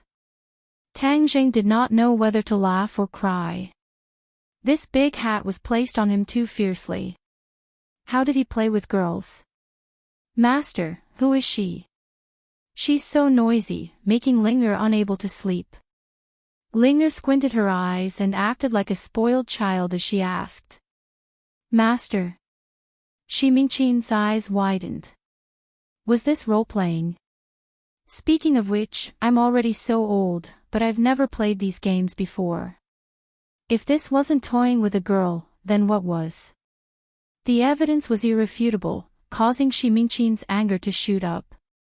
She wanted nothing more than to kick Tang Zheng until he couldn't take care of himself. Fang Chongguo also walked to the door and glanced at her. His expression became especially serious as he said, Shishir, put on your clothes and come out to talk. Bang! The door was directly closed by Xi Mingqing, and the rustling sound of clothes being put on could be heard. Tang Zheng, come over here. Xi Mingqing shouted. Tang Zheng walked up to the 2 of them, feeling wronged. What is this? I didn't do anything. This is 2F** King wrong. You're being ridiculous, Fang Chongguo couldn't help but say. Before Tang Zheng could speak, he saw Tang Dahai walk out. Little Zheng, what happened? Grandpa, why are you up? Grandpa, how are you?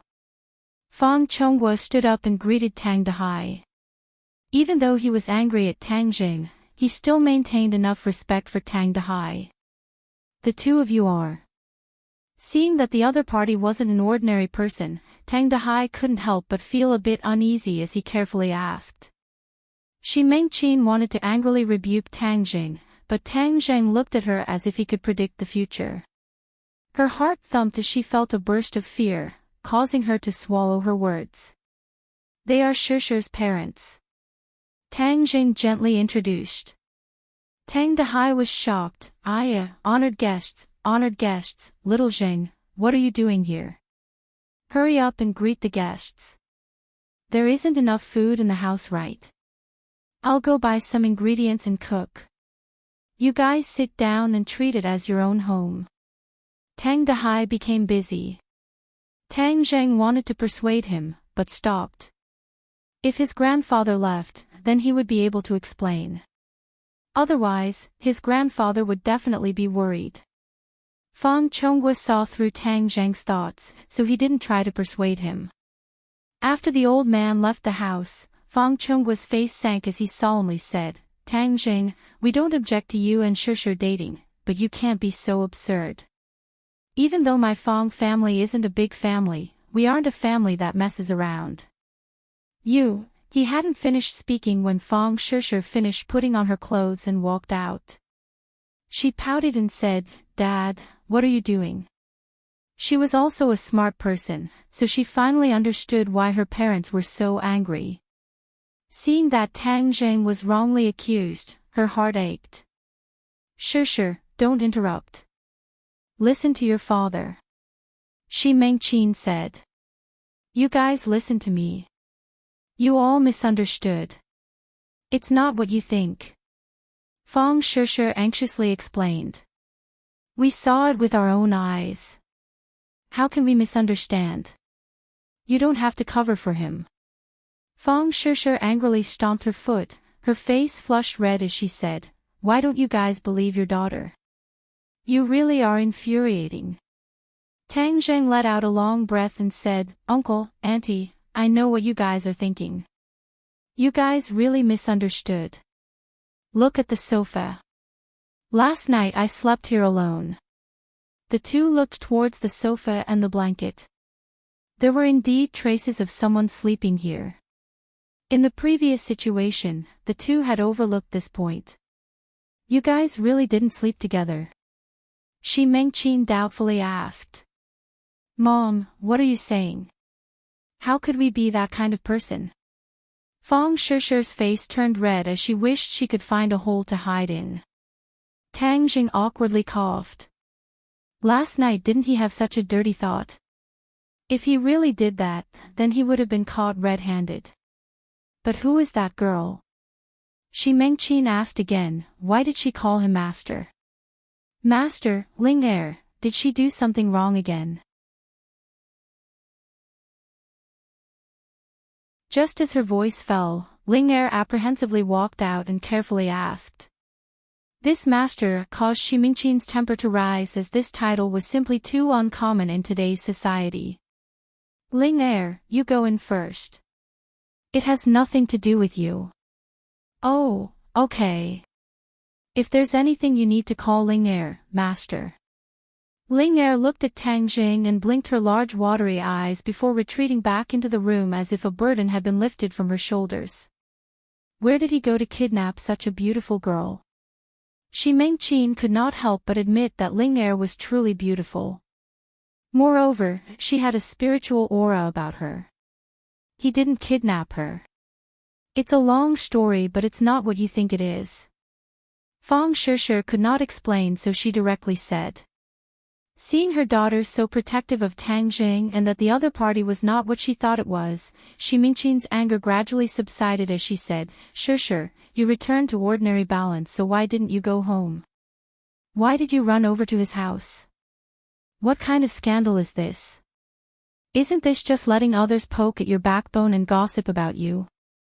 This was my suggestion. This way I can protect Shishir. Tang Jing rushed to say. You're saying that Shishir will be in danger. Fang Chonghua and Shi Mengqin's expressions changed at the same time. Previously, they thought that Tang Jing had already resolved the crisis and that their daughter would not be in danger, but it turned out that was not the case. Shi Mengqin flipped out and asked, Tang Jing, what did you do? Not only did you implicate our family's business, you even affected our daughter's life. Auntie, I also did not want to do this, but you can rest assured that I will not let anyone harm Shishir. Did you guarantee it? I know you are very powerful, but do you think the other party is a freeloader? A few days ago, you caused such a huge commotion in Chongqing City, so don't think that we don't know that it was you. You are a single person, while the other side is an organization and a country. Can you beat them? They are not as strong as you say, and I am also not as weak as you think. Shirshir is my woman, so I will protect her. This is my responsibility and obligation. Tang Zheng said resolutely. You are too arrogant. Mom, can't you speak less? Fong Shirshir angrily stamped her feet. If I spoke less, you would have believed that your life would be in danger. This won't do, you must come back with me. I don't care who the other party is. Tang Zheng, let me tell you, you must solve this problem. If something really happens to Shirshir, even if I become a ghost, I will not let you go. Shi Mengqin was truly anxious.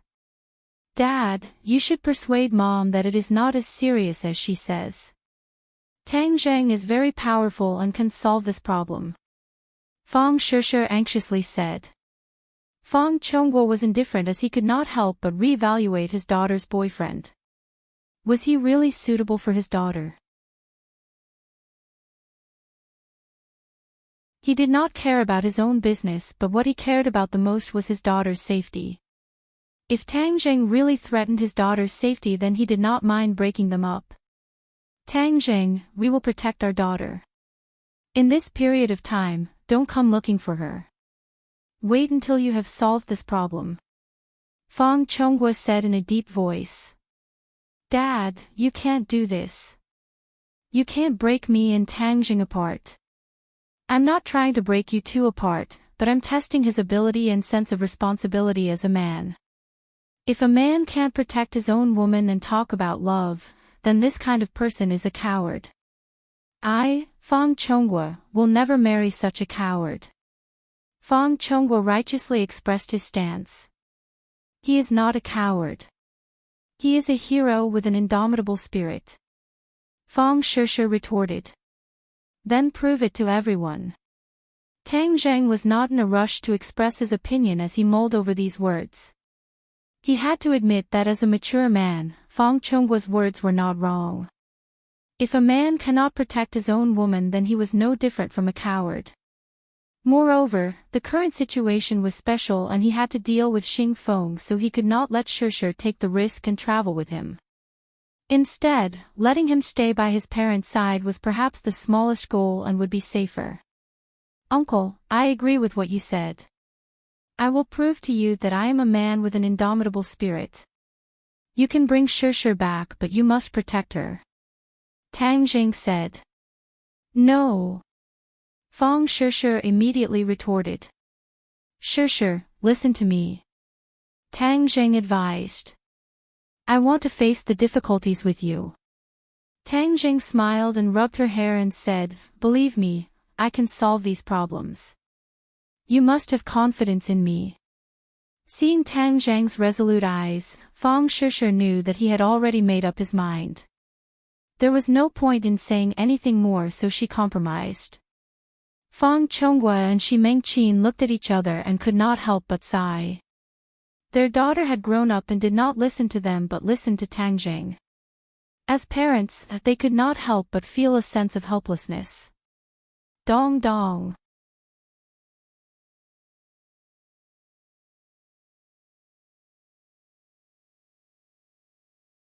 Chapter 522. It was an unfamiliar woman's voice. Shi Mengqin suspiciously looked at Tang Zheng as if she was saying, could it be that you've been flirting with women again? Tang Zheng acted as if he did not see anything as his eyes turned cold and he became alert. He had just returned to ordinary balance and someone had already come knocking on his door. The other party was definitely not an ordinary person. When he opened the door, he saw an unfamiliar yet beautiful face. This face was still charming and he could imagine how beautiful she was when she was young. Tang Zheng was indifferent as he cautiously asked, who are you?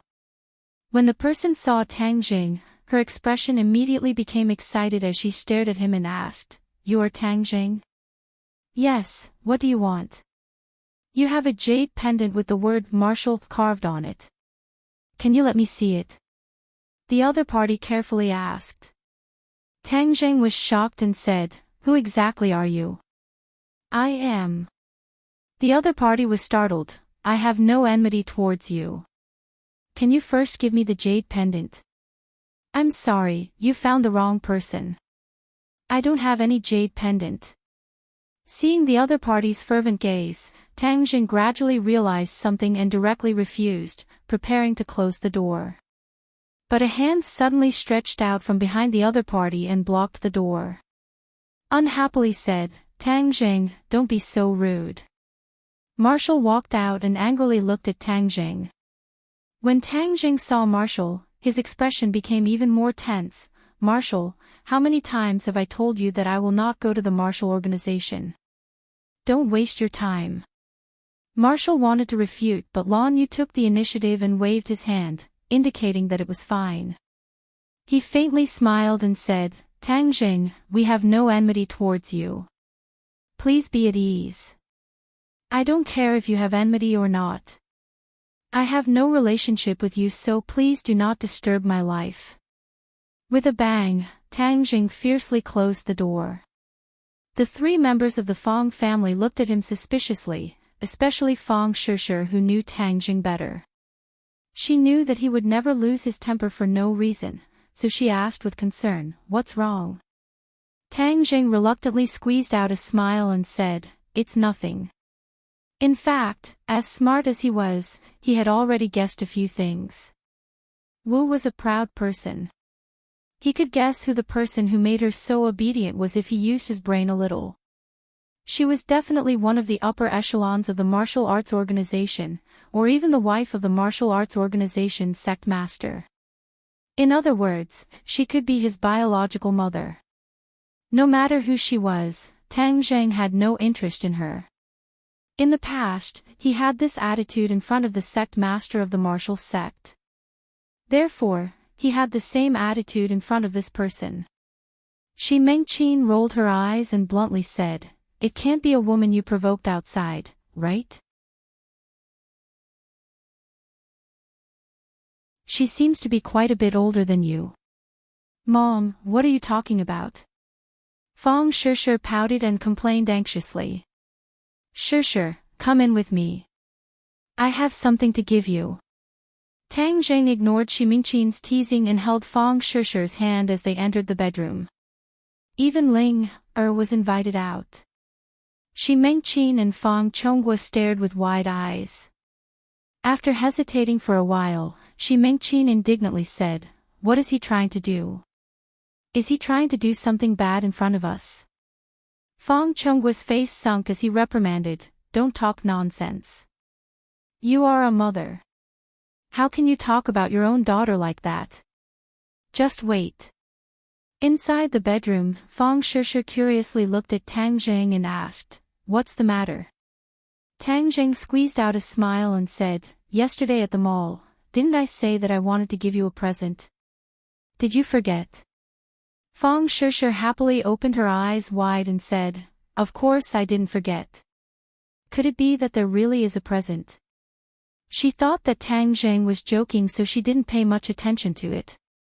Dang, dang, dang. Look, what is this?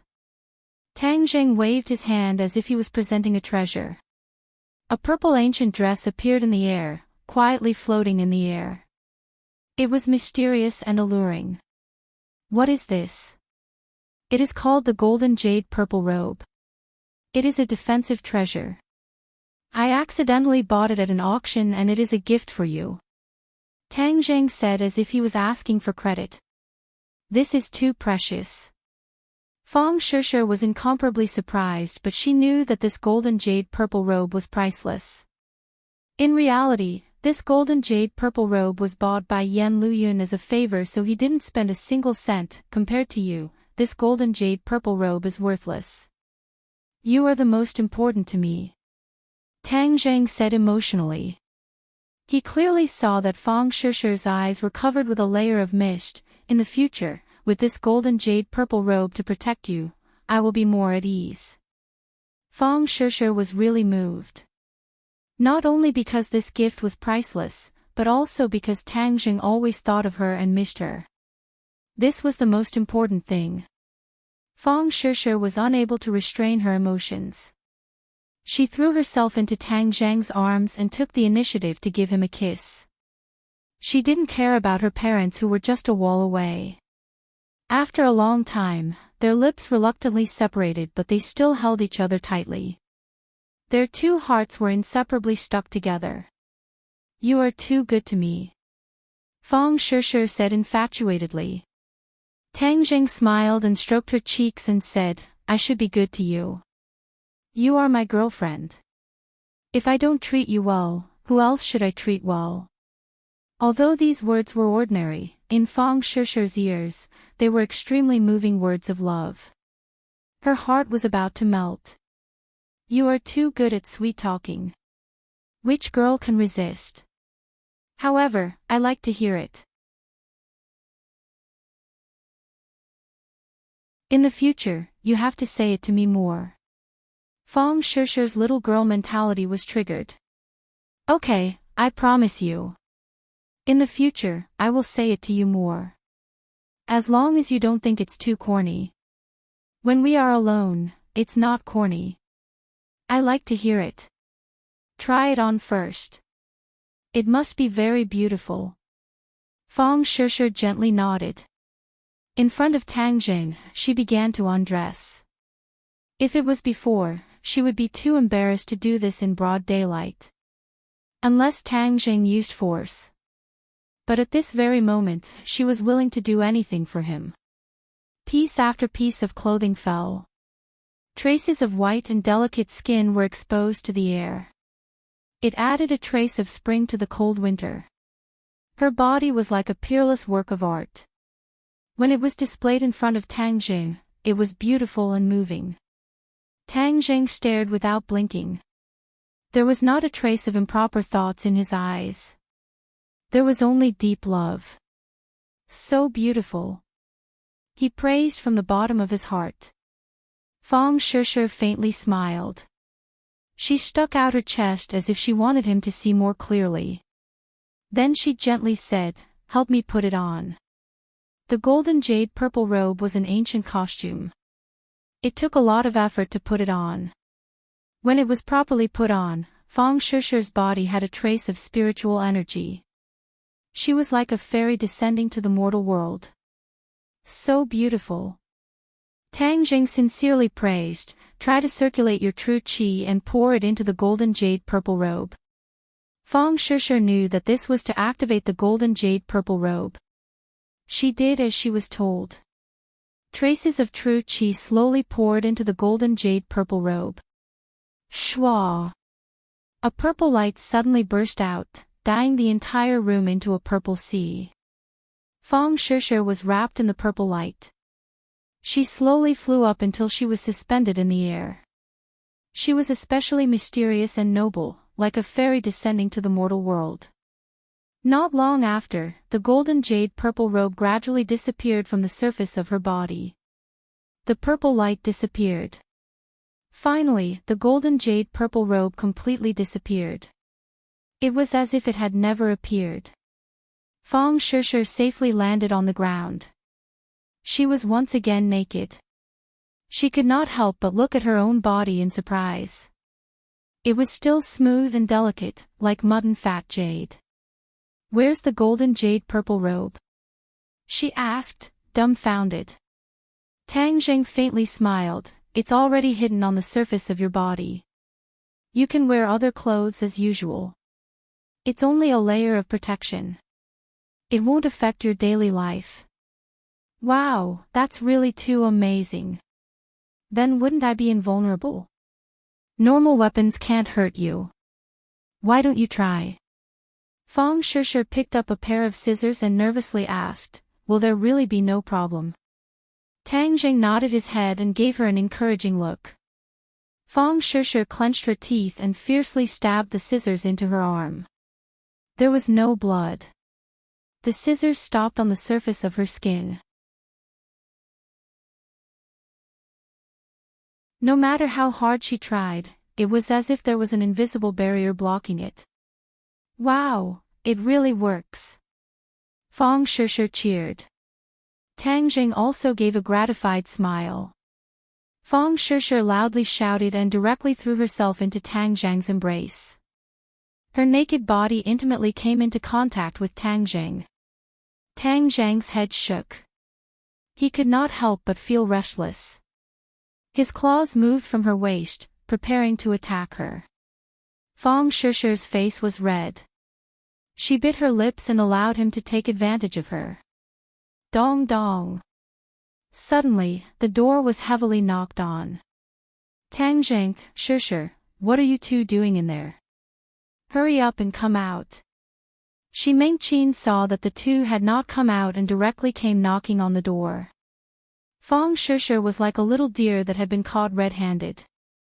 She jumped out of Tang Zhang's embrace and bashfully replied, "Mom, don't knock anymore. We'll come out soon." Hurriedly putting on his clothes, Tang Jing crossed his arms and enjoyed the beautiful scenery. Fang Shishir dressed neatly and hurriedly opened the door. Her face was red like a ripe apple. Shi Mengqin fiercely glared at Tang Jing, wishing she could swallow him whole. Seeing her daughter's expression, the two were definitely not doing anything good. This Tang Zhang's guts were simply too big. What are you two doing? Nothing. Fang Shishir guiltily said. Shi Mengqin coldly snorted and pulled Fang Shishir out of the room. Come, let's go home. Fang Shishir secretly stuck out her tongue at Tang Jing and made a helpless face as she was pulled to the door. Creak. The door opened and Shi Mengqin lifted her leg to walk out. However, she was blocked by two people. She could not help but wrinkle her eyebrows and said, "What are you doing? Don't block the way." Impudent, how can you say that? Marshall was helpless against Tang Jing, but he could not tolerate other people's attitude towards his master's wife. Shi Mengqin was frightened and unconsciously took a step back. The other party's aura was simply too strong.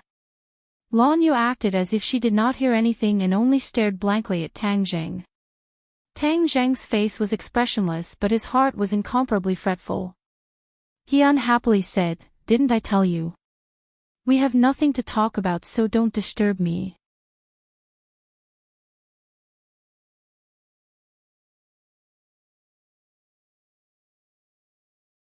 Chapter 523. The three members of the Fang clan looked at Tang Jing and Lan Yu strangely, especially Fang Chonghua, who was experienced and knowledgeable. He had seen too many powerful auras, but they could not be compared to this woman. Even though she was not overbearing and only looked at Tang Jing with resentment, the aura emitted from her body made others not dare to approach her. They could not help but feel a sense of insignificance, as if they were ants facing an elephant. He could not help but be curious about the other party's identity. Why did she have such a strange relationship with Tang Jing? Lan Yu looked at Tang Jing without blinking and gently advised, "Tang Jing, don't tell me you don't want to know about your background. Don't you want to know about your birth parents? In fact, they have always missed their son. My surname is Tang. I was raised by my grandfather. It has nothing to do with anyone else." Tang Jing resolutely said. The pain and guilt between Lan Yu's brows became even more intense. Although she had not seen the jade pendant, from the reactions of Marshall and Tang Jing, she was almost certain that Tang Jing was her son. Any mother who heard such resolute words would be heartbroken. But she did not blame Tang Jing because everything was their fault. Tang Zhang's resentment was a matter of course. The three members of the Fang clan looked at each other in shock. As long as one was not an idiot, they would be able to guess the possibilities from this conversation. Especially since they knew that Tang Jing was an orphan that Tang Dahai picked up from the trash. Could it be that this imposing woman was Tang Zhang's family, or even his birth mother? This woman's position is definitely not simple. Tang Zhang is her son, so his identity is not simple either. He is not an orphan, but the young master of a large power. Shi Mingqian's expression was somewhat awkward. The feeling of superiority she had when facing Tang Zheng had completely disappeared. Although Tang Zheng's strength was not weak, Shi Mingqian still felt a sense of superiority towards him. She believed that he was born as a poor brat and could not be compared to her precious daughter. But now, she realized that Tang Zheng's birth might be even nobler than hers.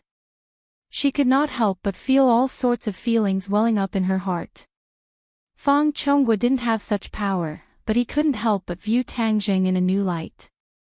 On the contrary, Fang Shishir was the most innocent. She knew how hard Tang Zheng's childhood was. She couldn't imagine a childhood without the love of his parents. Therefore, at this moment, when she saw that Tang Zheng might be able to find his biological parents, her heart moved and she advised, "Tang Zheng, if there's anything you want to say, let's sit down and talk about it slowly." Fang Shishir waved her hand expressionlessly. "Shishir, don't worry about this. You guys go home first." Seeing Tang Zheng stubbornly insist, Fang Shishir helplessly sighed and left with her parents. However, Shi Mingqian turned her head back 3 times as if she wanted to imprint Lan Yu's appearance in her mind. Tang Zheng was worried that his grandfather would come back from buying groceries, so he unceremoniously asked them to leave. "You too, if you have nothing else to say, please leave. My family does not welcome you." "Tang Zheng, you..." Marshall was indignant, but before he could finish, he was stopped by his master's wife. Lan Yu forced out a lonely smile and said, "I know it is hard for you to accept this matter. I can understand your feelings. During this period of time, I will be in ordinary balance. You can come find me anytime. This is the hotel we are staying at." Lan Yu handed over a piece of paper with the name of the hotel and a phone number written on it. It was obviously her phone number. In order to send the two of them away, Tang Zheng casually took it and closed the door without hesitation. Lan Yu took a deep look at the door and helplessly shook his head. He went downstairs in a daze and coincidentally missed Tang Dehai, who had just returned from buying groceries. Standing downstairs, Lan Yu looked up at the tall building and muttered to himself, "What exactly do I have to do to dispel his anger?" Marshall said indignantly, "Mistress, you're really letting him do as he pleases. With our strength, we can easily snatch the jade pendant away." "So what if I snatch the jade pendant away? What I want is not the jade pendant, but my son." Marshall was speechless. That jade pendant was only used to confirm Tang Zheng's identity, but looking at Mistress's attitude today, it was clear that she had already recognized Tang Zheng. In the past, Marshall was only guessing, but he didn't expect Mistress to be so certain. After thinking for a moment, he said, "Mistress, maybe I was wrong. He's not your child at all." Lan Yu retracted his gaze and looked meaningfully at Wu, saying, "Wu, you are still too young. You have never had a child before, so you don't know the feeling of a mother and son's heart being connected. Although this is the first time I've met him, and we haven't even exchanged a few words, I can already feel that he is my child. There's no mistake about it." "Really?" Marshall found it hard to believe. This kind of statement was too profound. Wasn't DNA testing popular now? Just relying on the jade pendant to determine it was indeed too arbitrary. However, Lan Yu's feelings were clearly different. It was as if as a mother, she could feel other feelings that Marshall was unable to fathom. "Marshall, what do you think I should do?" Lan Yu asked. Marshall shook her head helplessly. If she had followed her thoughts and directly kidnapped Tang Zheng, there wouldn't have been so much trouble. That girl just now was his girlfriend, right? Lan Yu suddenly asked. Marshall was stunned for a moment, then nodded. "Yes, her name is Fang Shishir. She is a classmate of Tang Zheng and is also a lover. He seems to care a lot about her attitude." Lan Yu had an idea, "Let's go find this girl."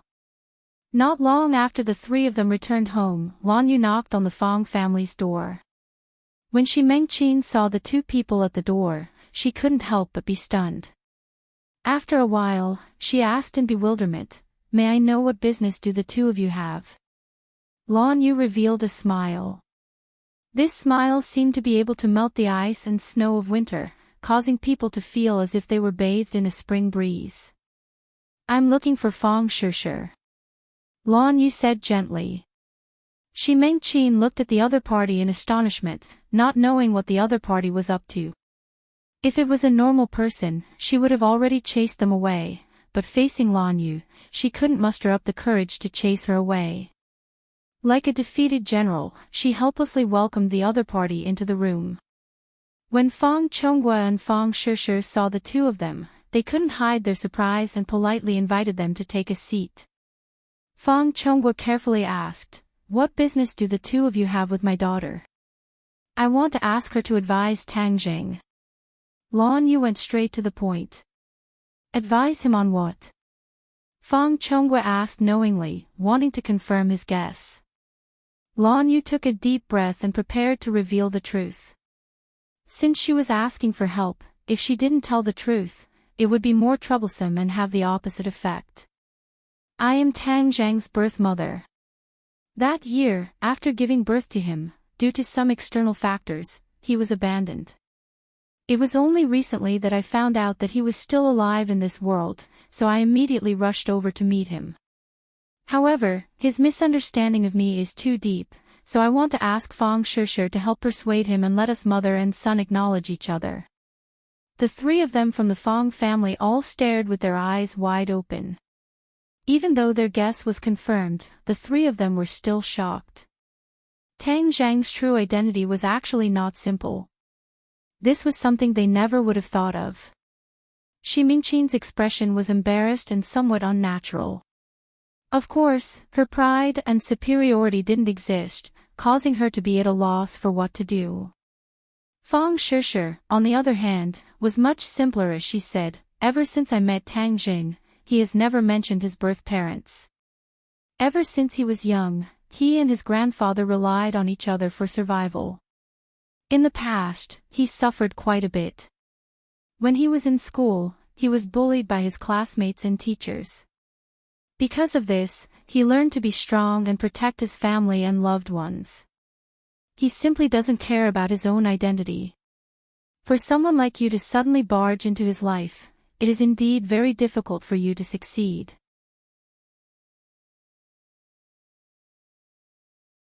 Fong Shishir undoubtedly understood Tang Zheng very well and hit the nail on the head. "I also know that this is all my fault, but the situation back then was too complicated. It can't be explained in just a few words. I don't ask for his forgiveness and only hope that we can get along like normal friends, so that he can accept me bit by bit," Lan Yu said. Fong Shishir shook her head. "This is truly very difficult. In his life, even in his heart, he has already gotten used to not having your existence. He even somewhat hates you, so how could he accept you?" The grief on Lan Yu's face became even stronger as she turned her gaze towards Mengqin and said, "This big sister, you are also a mother, so you should be able to understand my feelings. My own flesh and blood is right in front of me, yet I am unable to recognize him and am even treated as an enemy. This kind of feeling is truly worse than death. I also don't have extravagant hopes that he will immediately forgive me. I just want him to give me a chance."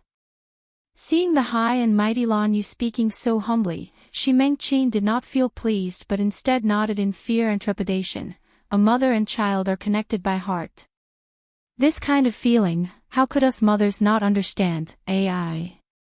Fong Chonghua had been silent the entire time but suddenly said to his daughter, "Shishir, in reality, if Tang Zheng is able to recognize his birth mother, then this is also a good thing for him.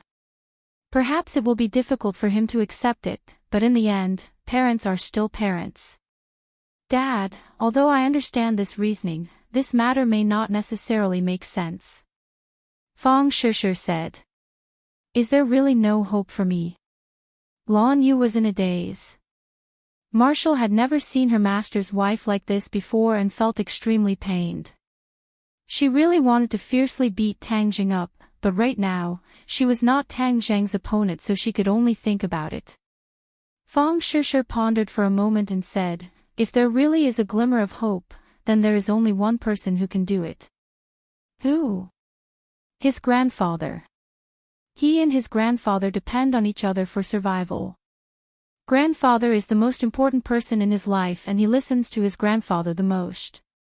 If his grandfather wants him to recognize you, then he definitely will not disobey. In reality, Fang Shishir felt pity for Lan Yu. As a woman, although she did not have a child, she could roughly imagine Lan Yu's pain. Moreover, she also knew that ever since he was young, Tang Jing wished to have a normal family and have parents to love him. Although these feelings gradually faded, in reality, they were always buried deep in his heart. If he really did have parents to love him, then in the end, it would definitely be a good thing for him and he would be able to fulfill his wish. His grandfather. Lan Yu was bewildered. Would he do that? After all, Tang Zheng is his grandson who depends on each other for survival.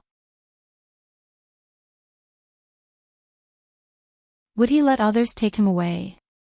First of all, I want to make one point clear. No one can take Tang Jing away from his grandfather.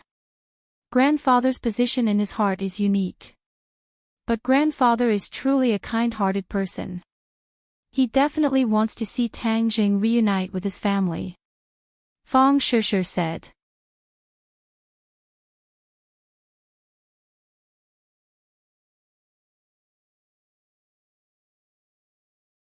Chapter 524.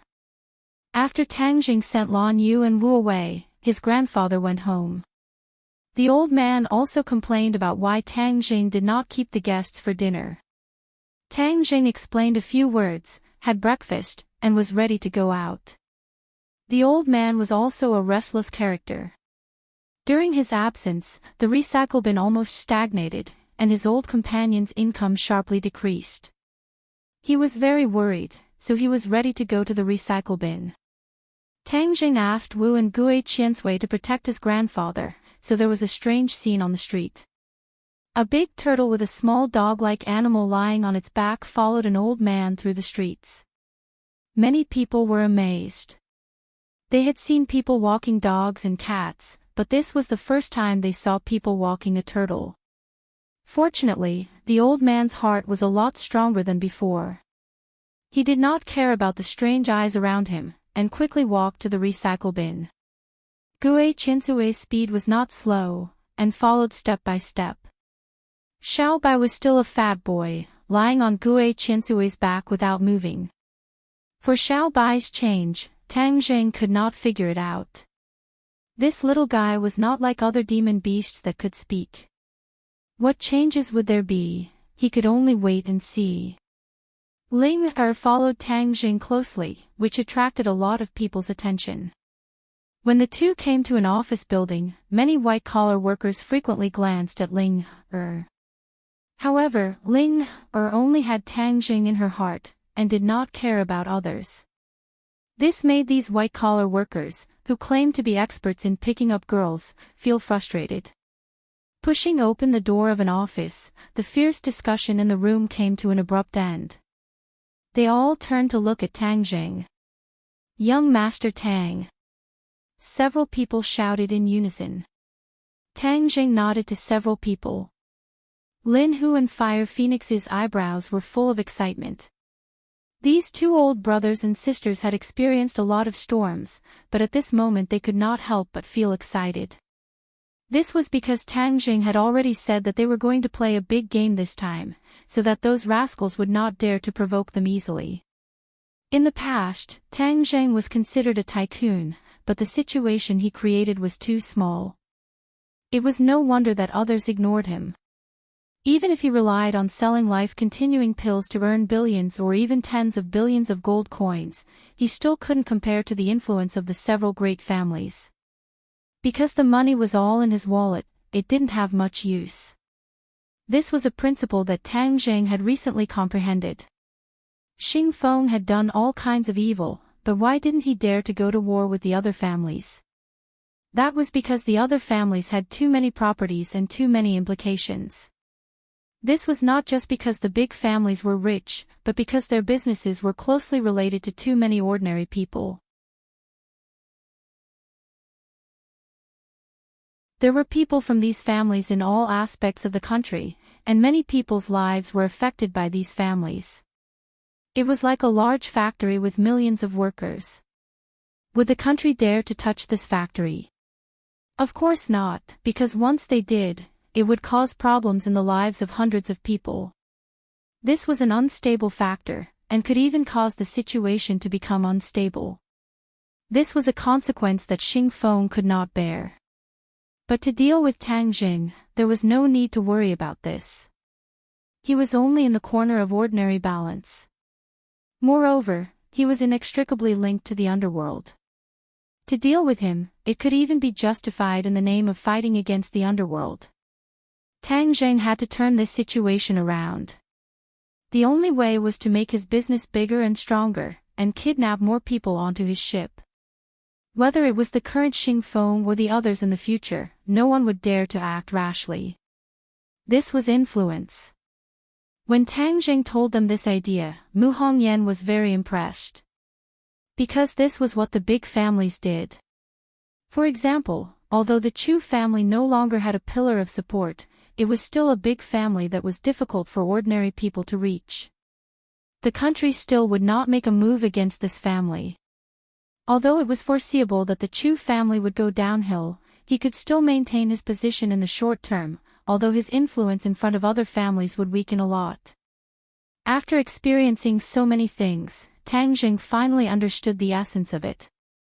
This was growth. Only by experiencing it personally could one truly understand it. Mu Hongyan was calmer than Qilin and Huofeng. She nodded at Tang Jing, but her eyes fell on Linger. Her eyes flashed with a touch of amazement. She thought that Tang Jing really did not lack beautiful girls.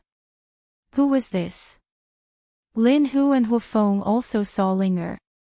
Huofeng could not help but exclaim, "Wow, what a beautiful girl."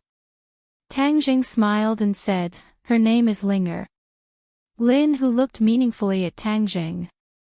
He thought with an evil smile, could this be young Master Tang's close female friend? Young Master Tang's luck with women was too good. This would make all the men in the world jealous. Tang Jing, we have discussed a bit. Based on your opinion, we have made a detailed plan. In fact, this plan is a further refinement and improvement of the previous plan. According to what you said, our previous plan is still too small. We must aim to be number one. Mu Hongyan understood Tang Jing's intention and said meticulously. Tang Jing nodded with appreciation. I am most relieved when Big Sister Mu is handling things.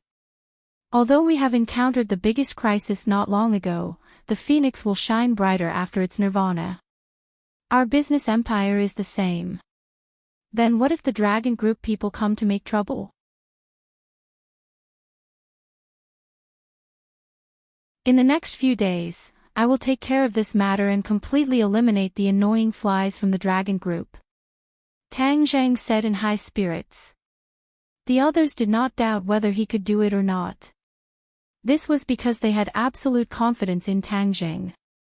This time, we must advance in many ways. Moreover, we must expand our business empire as fast as possible. Tang Jing said. The fastest way to see results is to acquire the existing assets. This is much faster than us starting from scratch. Mu Hongyan analyzed. I agree. I saw that there are 3 directions in the plan: real estate, clubhouse, and hotel. The layout of each direction is a little bigger. This is very good. This is also the area that everyone is familiar with. But I am prepared to add 2 more directions on this basis. Tang Jing said while holding out 2 fingers. Mu Hongyan looked at him curiously. She knew that Tang Jing's personal strength was very strong. However, his talent and ability in business was indeed average. He had never systematically studied the relevant knowledge and was used to being a shopkeeper. Therefore, she was very curious about what insights Tang Jing would come up with. One of them is the entertainment industry. Tang Jing lightly said. Entertainment industry. The other three were a little curious. Lin Hu suspiciously said, Young Master Tang, you want to enter the entertainment industry. Tang Jing nodded, this is a very profitable industry. Moreover, it is closely related to the people's spiritual life. Now that people have money, their pursuit of spiritual life is naturally higher. Therefore, whether it is a movie or a variety show, it will be very profitable. Looking at the soaring box office, there were many poorly made movies that had hundreds of millions or even billions. This was simply robbing money. It was even more profitable than him selling the life-continuing pill. Moreover, this was a sustainable way to make money. Refining the life-continuing pill required all kinds of mysterious herbs. If any of the herbs were missing, then the life-continuing pill could not be refined. Mu Hongyan thought for a while and nodded approvingly, this direction is not bad. Although the entertainment industry is very chaotic, the speed of making money is much faster than other physical industries. It's just that we are not too familiar with this industry, so we still need to recruit professionals. Tang Jing took out a business card from his pocket and handed it to Mu Hongyan. This person is in the entertainment industry. You can contact him. Me. I've heard of this name before. A few years ago he was a gold medal manager. He made many artists famous, but later he offended people and was almost marginalized by the entertainment industry. He did not have any artists in his hands. Mu Hongyan looked at the business card in astonishment. Oh, this damn sissy actually lied to me. He said he was very powerful. So he was actually someone who was marginalized by the entertainment industry. Tang Jing hatefully said. This sissy bragged too much. Me is indeed very capable. He entered the entertainment industry when he was only 10 years old. In just a few short years he became famous. If there are no accidents, he will certainly become the most powerful gold medal manager in Huaxia. Mu Hongyan asserted. I rarely hear you praise someone like this. The entertainment industry and various rich people's lives have a lot of intersection, so I know a little about it. Me's incident was quite big and many people in the industry know about it. The main reason I praise him like this is because his attitude towards the artists in his hands is admirable. Tang Jing, on the other hand, did not see anything worthy of admiration about the sissy. He takes very good care of the artists in his hands. There was once a very powerful person who wanted to use the unspoken rules on one of his artists. He slapped the other party in front of everyone. The other party was not harsh and finally used all kinds of methods to suppress him. That's why he was in such a miserable state.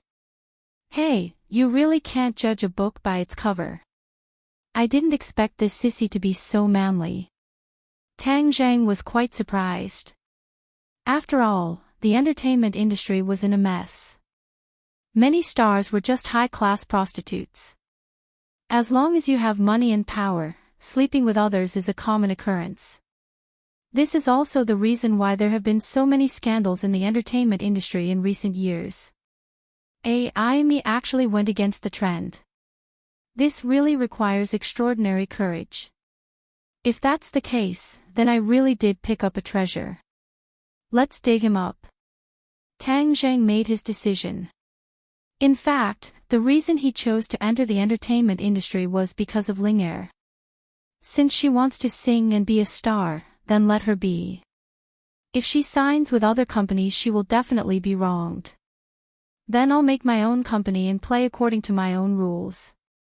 This way I won't be restricted by others. Since Me has such a bottom line, then in the future letting him take care of Ling, Tang Jing will also be relieved. If any blind person thinks he has some stinky money and wants to use the unspoken rules on Ling Air, then Tang Zheng will definitely not be lenient and beat him until even his mother can't recognize him. You're tuning into the LoveLore Library YouTube channel. We're so grateful for your support, and don't forget to subscribe to join us on this incredible journey through captivating stories. Your generosity through donations truly makes a world of difference, as it's the primary source of revenue that allows me to expand and enhance this channel for you. Thank you from the bottom of my heart for being a part of this adventure.